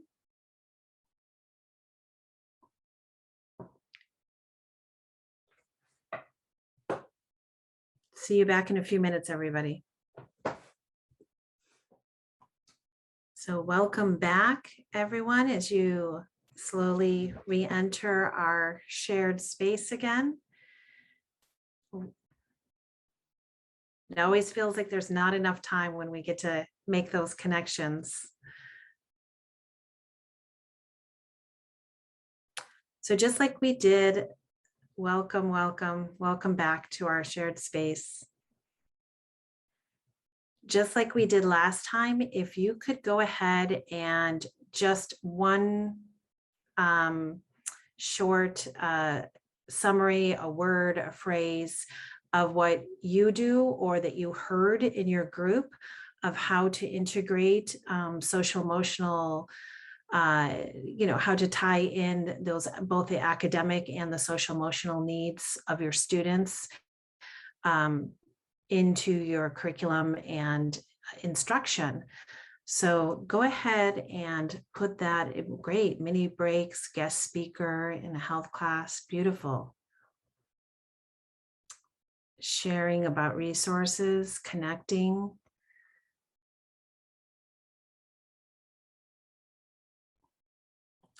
Family, students' needs first. Can't read all of them, but you'll be able to. Authentic literature, wonderful. Pictures, yes, that is.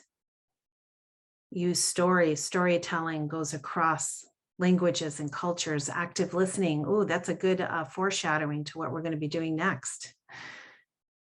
Giving students time to build relationships with each other, great. These are all some great ideas. So you may want to go through and take a few minutes to capture some of those before we leave today. So we're going to go into our third focus area on learning conditions or skills. These are kind of interchangeable in this. So I'm going to hand it back over to Dr. Saito. Thank you, Dr. Goldman, and thank you all for sharing some of your words about what was happening in the breakout rooms. So with learning conditions, it's all about what we need to do, right? What do we need to have in order to serve our students? What skills do we have to provide our students? What skills do I need to have in order to serve our students? And I think a lot of this goes back into social emotional learning. So this wheel might look familiar to many of you. It's from CATESOL, Collaborative for Academic Social Emotional Learning. They have 5 key areas that we want to look at within social emotional learning: self-awareness, which crosses over into identity formation, self-management, and responsible decision-making. So that includes the interactions that we have with others, right? And in being engaged in conversations. The social awareness piece is being open to cultures, other cultures, and then also relationship skills. So learning how to be around other people that are different from us, from your own, right? And then there's always these 3 same key settings, and these are the same settings that I shared with you earlier with the ethnic identity: home, schools, communities, right? But it's looking more at the classroom level, the school level. I think in the Google Drive or Google shared folder, there was, going back to that ethnic identity framework, there were some guided questions that cover some of these same key areas. Okay, but having some sort of social emotional learning integrated into your curriculum will lead to less behavioral issues in the classroom, higher achievement levels, more motivation. So it's something that we strongly encourage to consider. And especially for students of color. So Dina Simmons, who is the founder of and I don't even know if I'm saying it right, it's Liberated. Okay, it's spelled like Liberated, but it's Liberate, capital ED. And for students of color, BIPOC, which is Black, Indigenous, people of color, we learned about that earlier as well. The SEL, it seems like a mismatch. We're assuming that these same strategies that we promote in social emotional learning are going to work with all our students. And cultures are different. People are different, right? So this goes back to we need to understand the population that we're serving. We need to understand what social emotional learning looks like with different populations of students. And I think Dina Simmons really highlights this within her work and within her organization. And it's not just about Black students or Indigenous students. She is looking at supporting all populations of students on her website, which I love. So some other ways that we can improve some of these learning conditions for our students, one that I really enjoy working on, and I'm teaching a class right now on this, on social emotional learning and action research, it's through action research. That is the most direct way as educators that we can improve the quality of our instruction, the connections that we make with our students. And this is more of looking at what we're doing, right? What are our students doing? What are we doing? Like, what do I need to improve? And this can be taken in the form of, well, I don't know if you want to look at it through achievement levels. So collecting data like grades, it could be attendance, it could be how they respond to things. But then you also want to look at the social emotional piece. So how am I speaking to my students? How are they understanding me? I'm curious to know. Maybe I'll send out a survey or just have this conversation in a brave space, not a safe space, but a brave one where they are open to communicating and saying things that maybe I would be offended to hear, but I need to hear it, right? I need to have this critical conversation. So action research, I think, really pushes forth our own learning and understanding as educators, but we're doing that so that we can help our students. So I know Dr. Goldman has another one that she'd like to share as well. And yes, in your shared folder, we also have a guide to, if really just our own process for doing empathy interviews. So this is a less structured way to get to know our students, but very, very powerful. So we can just, simply open up and ask our students either through journals or in a small group or one-on-one, tell me a time that you felt successful or unsuccessful in school. What helps you learn? And so these kinds of empathy interviews can help us identify what are our students' strengths, what are their interests as learners, and how can I map that onto what I already know about their language levels, and have they had interrupted schooling, all of the aspects of what we would want to know about our learners. So that's just one guide, and feel free to make that your own when you get in there and take a look at that. The other pieces that we wanted to map onto this work are around analyzing language demands. So do my students have the language to participate in the instructional task that I'm designing? So just on a broad scale, whatever kind of writing or discourse or speaking that we're having our students engage in, really thinking through what is the structure that I'm going to share with them. And, we do know what the research says about genre and text types, that we do want to break it down into those more discrete skills of cause and effect and compare, contrast, and what kind of language do they need to participate. So we did give you some genre specific language frames in the resources as well. And on the next slide, when we're thinking about these genre families and breaking it down into these simpler component parts, we even take that the next step on the next slide to build upwards from the language functions into those genres.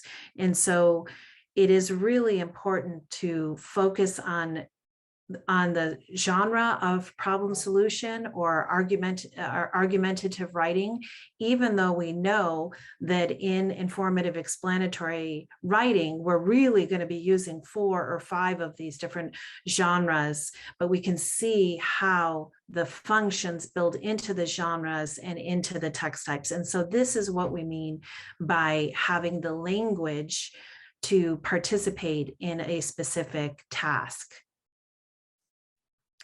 And so now we wanted to leave you with this other opportunity to engage in identity work and building relationships across your systems and in your spaces. And you can use this with your students as well.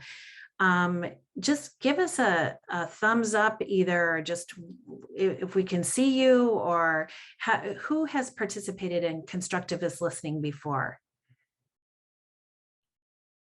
Okay, on the screen that I'm on, I don't see anyone. This is another resource that we've learned from the National Equity Project. It's very powerful once you start to do this with your colleagues, with your students. And so you do have this resource in your shared folder, and we are going to practice it. Really, it's for the purpose of the speaker to be heard, to be truly heard. So if you're the listener, when you're the listener, you're not even really nodding or participating in any way. You're just holding space for that person to speak. And so the guidelines for this is you'll each get, right now you're going to be going into pairs, and you'll each get 2 minutes to talk. The listener gives the speaker their full attention and does not connect, which is really hard for us to do as teachers. Interrupt, paraphrase, analyze, nothing. You're just letting them speak for these few minutes. And the other really important part, if you're using this with your colleagues and with your students, is the confidentiality part, that what is said in a constructive listening dyad is really just for that moment, and confidentiality is maintained. And this is how we can really take a deeper dive into these social emotional topics in our classes and in our work with our colleagues. So is there anything that we can clarify before That was kind of the very short version of constructivist listening. Can we clarify anything before we go to our breakout? Okay, so this is the question that we're going to pop this into the chat for you so you have it while you're there. How might this human-centered instructional practice, just everything that we've talked about in the past hour, of exploring our own identities and our students' identities, amplify language learning to engage our students in authentic ways? So take just a minute and jot down, maybe some of your key thoughts, because it is kind of important to have a minute to process here. So maybe jot down a few notes. I think someone was raising their hands. Oh, okay. I could not see on the, so go ahead, and are they able to unmute? So it's Ursula Garcia. Brent, let's see. So can you hear me? Yes. Sometimes my audio is terrible. I'm wondering, okay, so I get the just listening. Do we respond at all when the talker is finished? Like just silence and then just the next person goes? Yep. So we'll be timing. It is a protocol. It's a listening, constructivist listening protocol, and it'll be awkward the first time. But as you practice this more and more, and when you're, getting into topics that are connected to racial identity, it could be in the literature in your classroom. And I really encourage you to use it with adults to start with, to feel familiar yourself with it.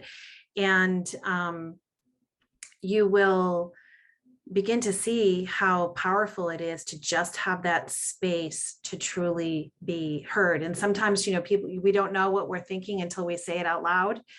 And it's just that safe space. That is what it's truly about. It's for the benefit of the speaker.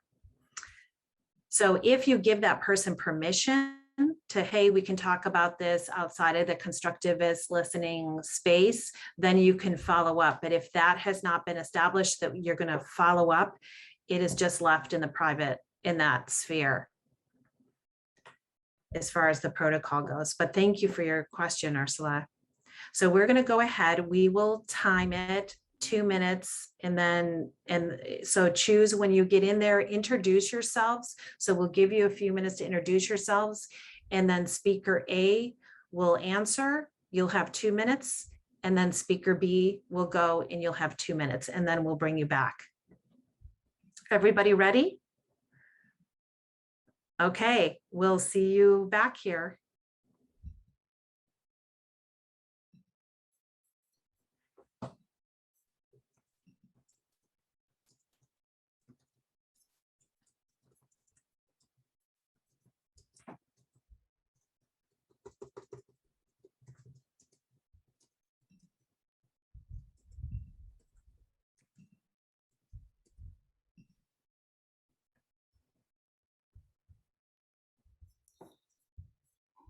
Right, I see some people without a partner. Okay, let me see. Maybe too many rooms. Yeah, there might be some people who have stepped away, and they might not be clicking into the rooms. Okay, so let me move. Yeah, because this is a move 7 to 8.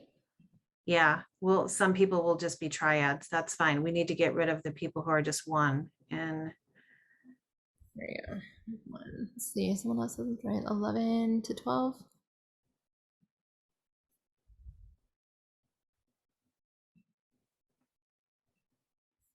Okay.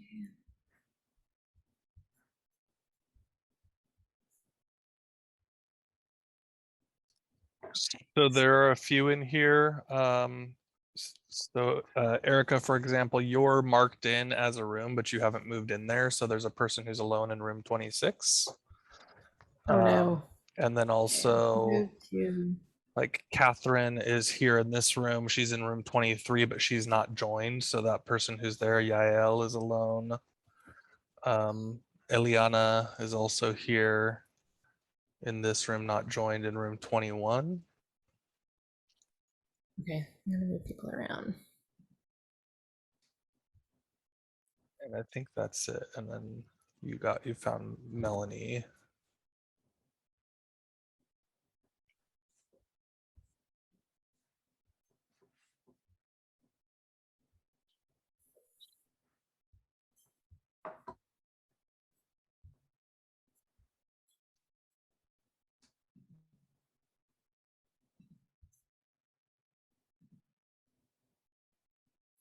One of my former students is here a couple of years ago.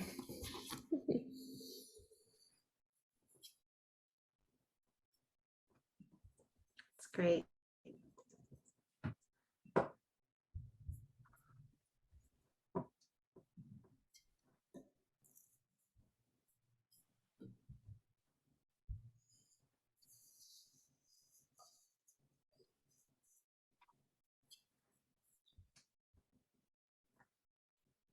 So I'm going to add on 2 minutes to let the people who have triads go. Okay. I'm wondering, should we share like the resources? Like, I know we were sharing the link, but did you want to share the actual, like, should I share my screen and share the resources so they know what we're talking about? Some of them I did, the actual resource, and some I just shared the folder. Oh, okay. Let's see where the folder is. No. Try to go back.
There's two. Can I share my screen with this? Yeah. So I feel like maybe I'm wondering if we should just like go through Okay. these things just so they know. Otherwise, I feel like they're not going to look through it, right? Okay, that's good. Well, this one though, when I opened it, this one, it's like it looks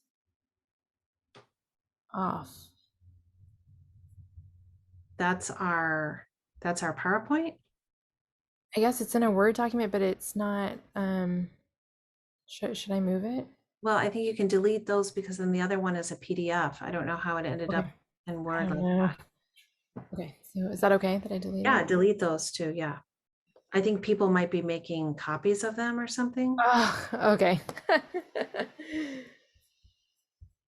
can't tell if I'm doing so hard at this. Okay, this one.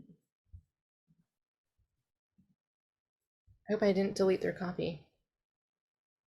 Well, they wouldn't have been able to see it anyway. It was okay. So we're at 59. So now I'm going to have them go. If you have a try.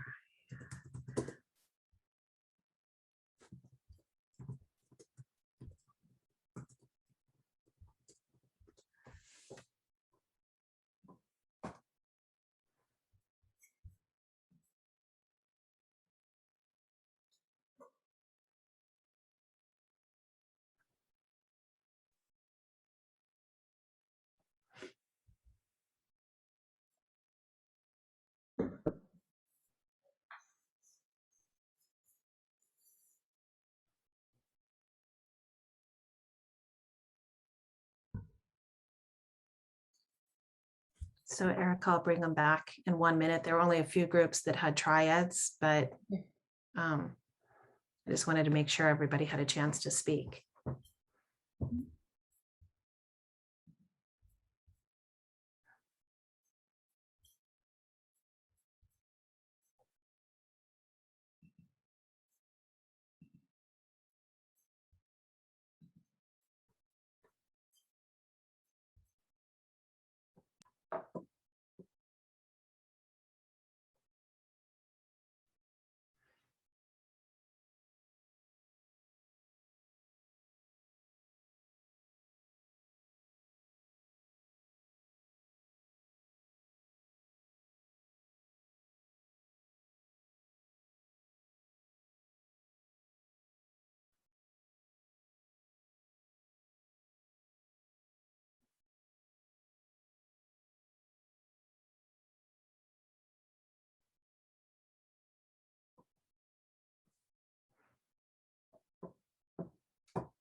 Welcome back.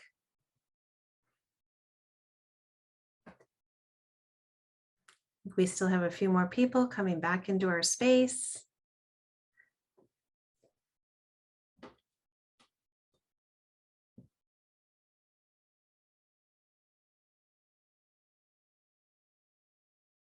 Welcome back, everybody.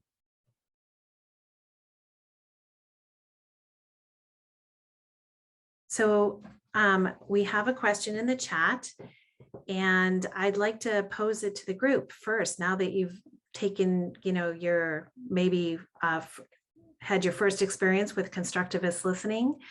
So what might be the purpose for, refraining from nonverbal feedback during this process? Any thoughts on that? Or you can unmute and chime in on what was that experience like for you?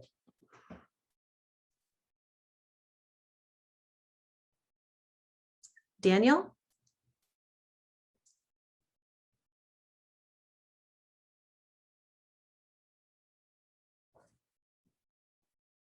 I'm not sure if you're allowed to, if you can unmute yourself.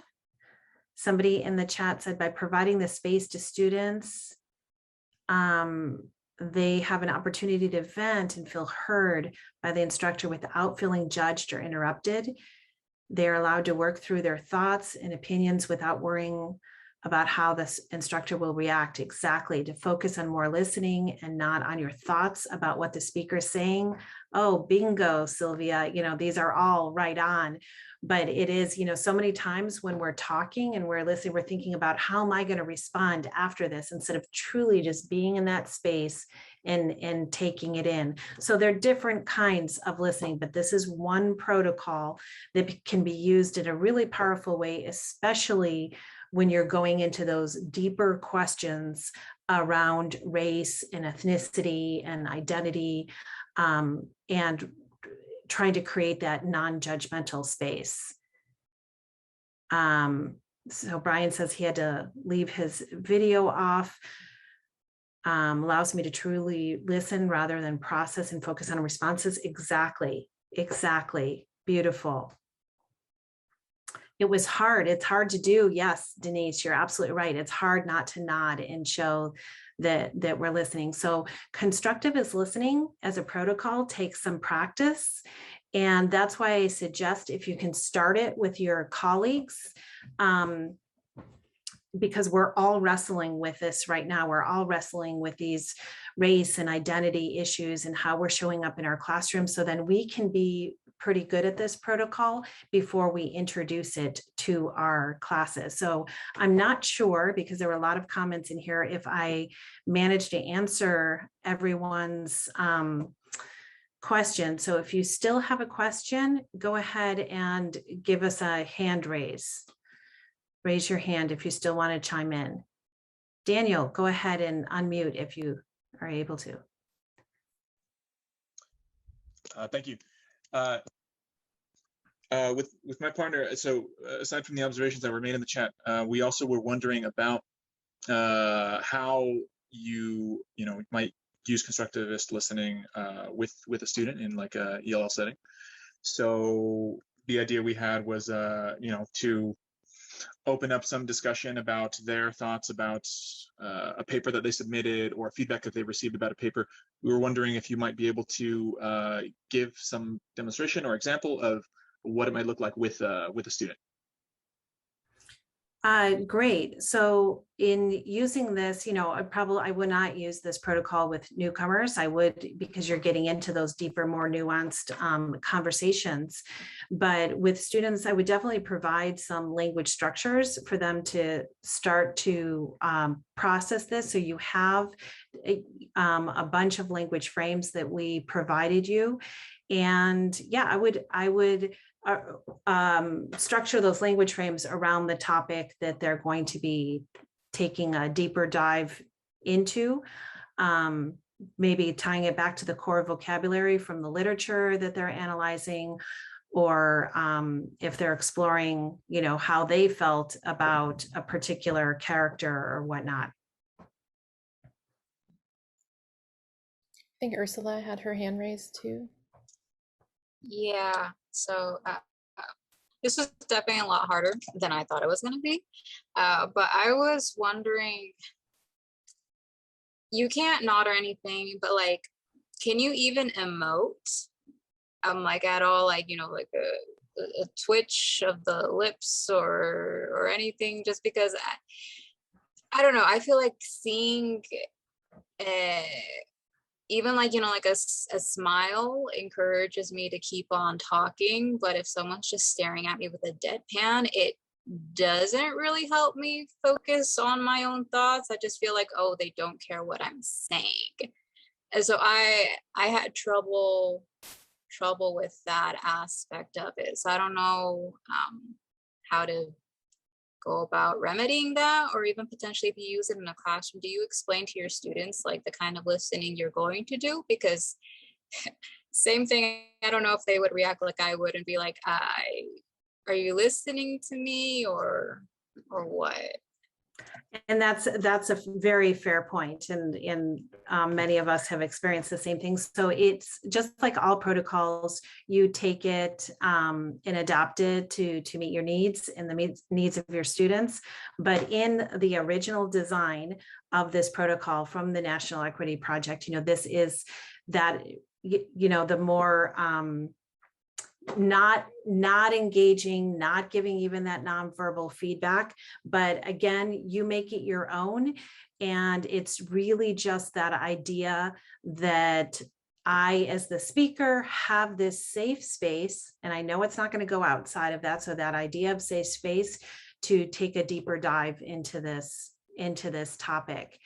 And again, if you're not quite ready to use constructivist listening in the classroom yet, although it's really creates very strong relationships, try it on with your peers, with your colleagues, because we also use it, a lot in our school settings to get into the deeper conversations that we need to have around instructional practice. But great question.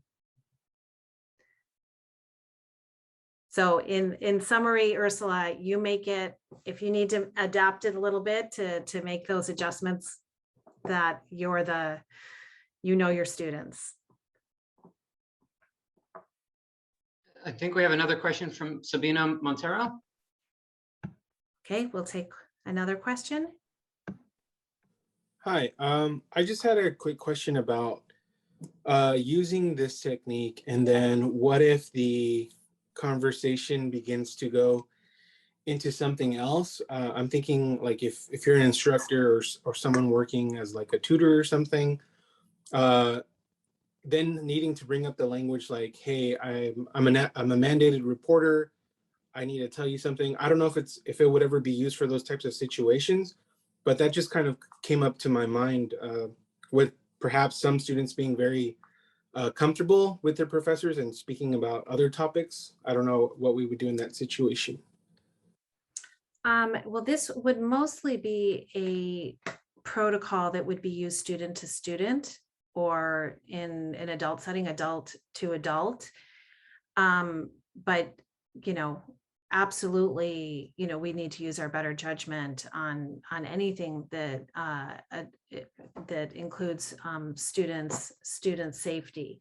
But you're really guiding what the topic area is, and you're not going to start the first time with this really deep, intense conversation. You're just going to kind of teach them the protocol and ease into it. And when you see your students are feeling more and more comfortable with the protocol, just like any other protocol, then you can, take it to some other content area. So it gives you a structure. But absolutely, if you see, that your students are not in a safe space, we always need to intervene.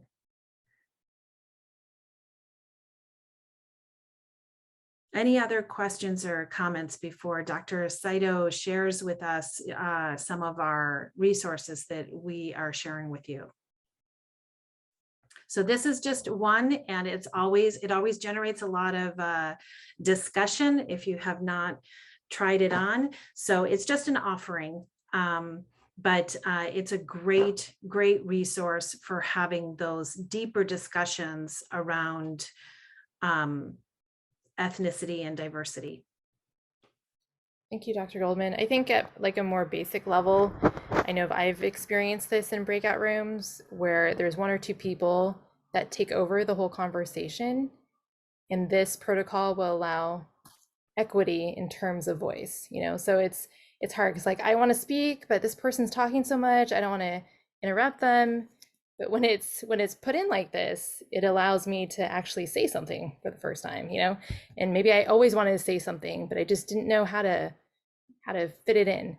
So I think this is a wonderful protocol for that, especially with students where you know that there's different personalities, right? Some just want to talk the whole time. And it also prevents them from taking over the conversation, cutting into people's conversations, you know, and they're not listening. So at a basic level, there's at least that.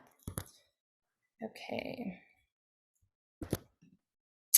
So I wanted to just go over the handouts really quickly because sometimes, you know, we put these links in and I don't know if you're seeing everything that's in here, but this was the link that was shared with you earlier. And I just wanted to share some of these things. So the poetry, and I know I read one piece of one part of one poem, but there's a whole little book of poetry that's in here that centers on AAPI voices, so Asian American and Pacific Islander voices. There is another handout that goes along with it. There's the constructivist listening, so if you want to understand it a little bit better, it has the directions in here as well. This is the handout that I shared with you earlier about the family tree coming from the Roots Prism Project. And then Dr. Goldman shared this with you as well. Oh, no, she didn't share this with you, did she? We referred to it. Those are the forms and functions to get you started at different proficiency levels. And then this was just from the framework, and I asked some like reflective questions based on each of these different areas.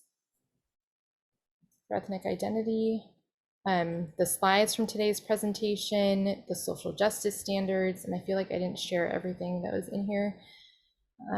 This went along with the poetry, so it has the template for the I Am poem. It's in here. Did you want to talk about the? So this is a culturally responsive walkthrough tool. So if you are, I think that this would definitely apply for community college as well, but definitely in the K-12 context. And so these are just, again, a few offerings to structure how we might create, build a more inclusive classroom. And it's especially number 2 ties in to our discussion today. And one of the other resources that Erica shared was the empathy interviews. And those were just, again, there they are.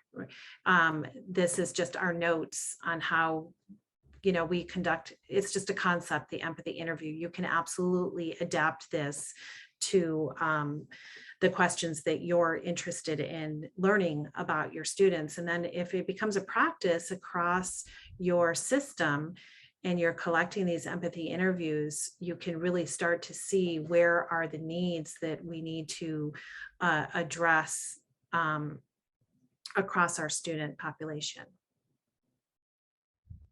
But minimally for our individual classrooms, we get all kinds of beautiful gems that we learn about our students and their strengths as learners and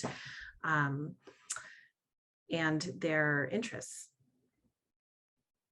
So are there any, is there anything that we could clarify about the resources that we provided?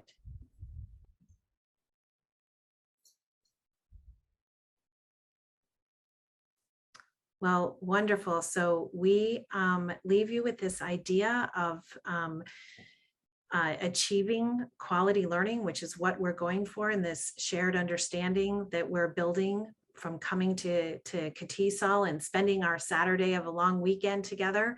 It is an equity and social justice issue of our time. And so we really appreciate you spending your time with us. And please know that on this next slide, you can reach out to us anytime, and we look forward to supporting you and continuing this conversation.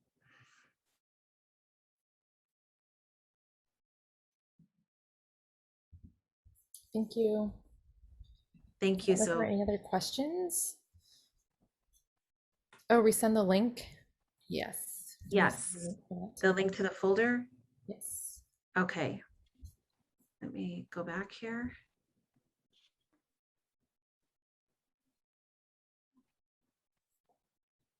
Here we go.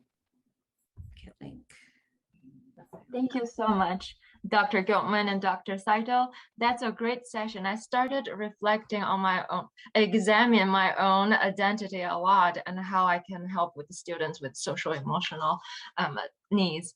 Alrighty, I can't believe it's already the end of our workshop. We still have several items to go through. Well, before I do that, can I ask everyone to join me, give them a big round of virtual applause. Thank you to all the speakers, to all the volunteers. And the next thing is we would like to ask you to complete our workshop evaluation. Neda or Tara, would you please send our evaluation form to the chat box? You can also find the link in the workshop program.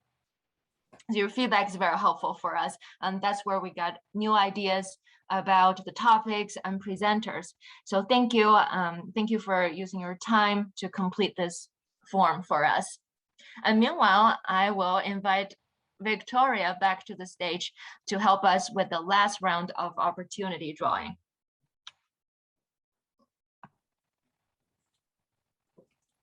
All right, here we go. Can I share my screen here? And I can. So welcome back again for one more round of opportunity drawing. We still have some great prizes. We still have a Starbucks gift card. It's actually one gift card left. It's $25 value gift card donated by Orange County chapter of CATESOL. And the winner of this great prize is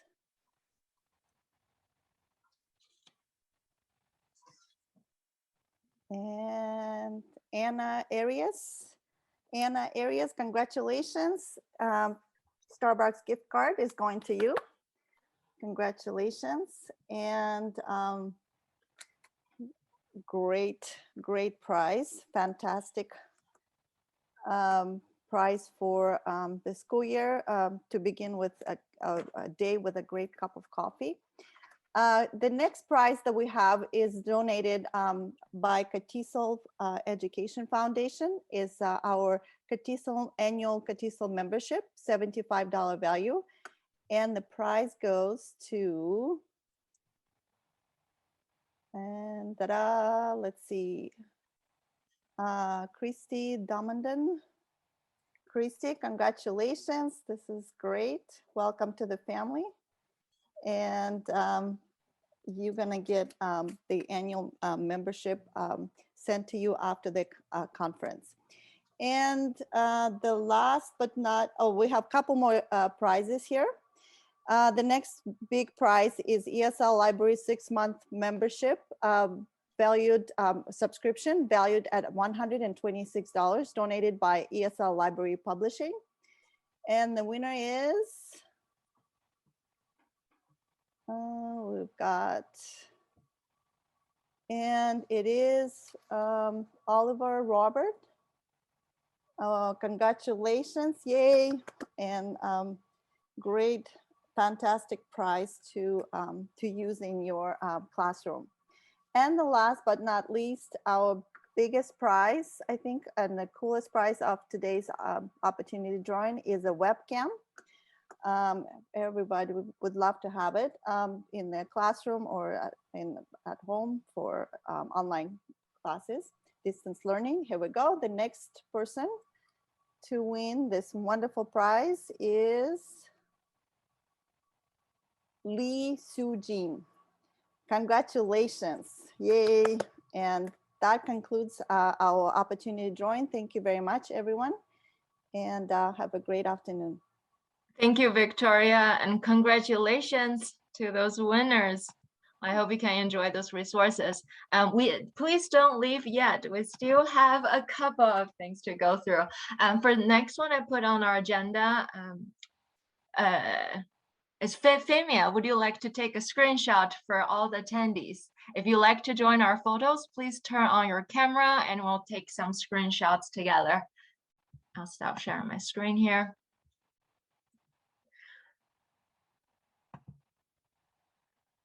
Yeah, finally we saw everyone's faces. Yeah, fix your hair and get ready. And Femia, we're listening to you now.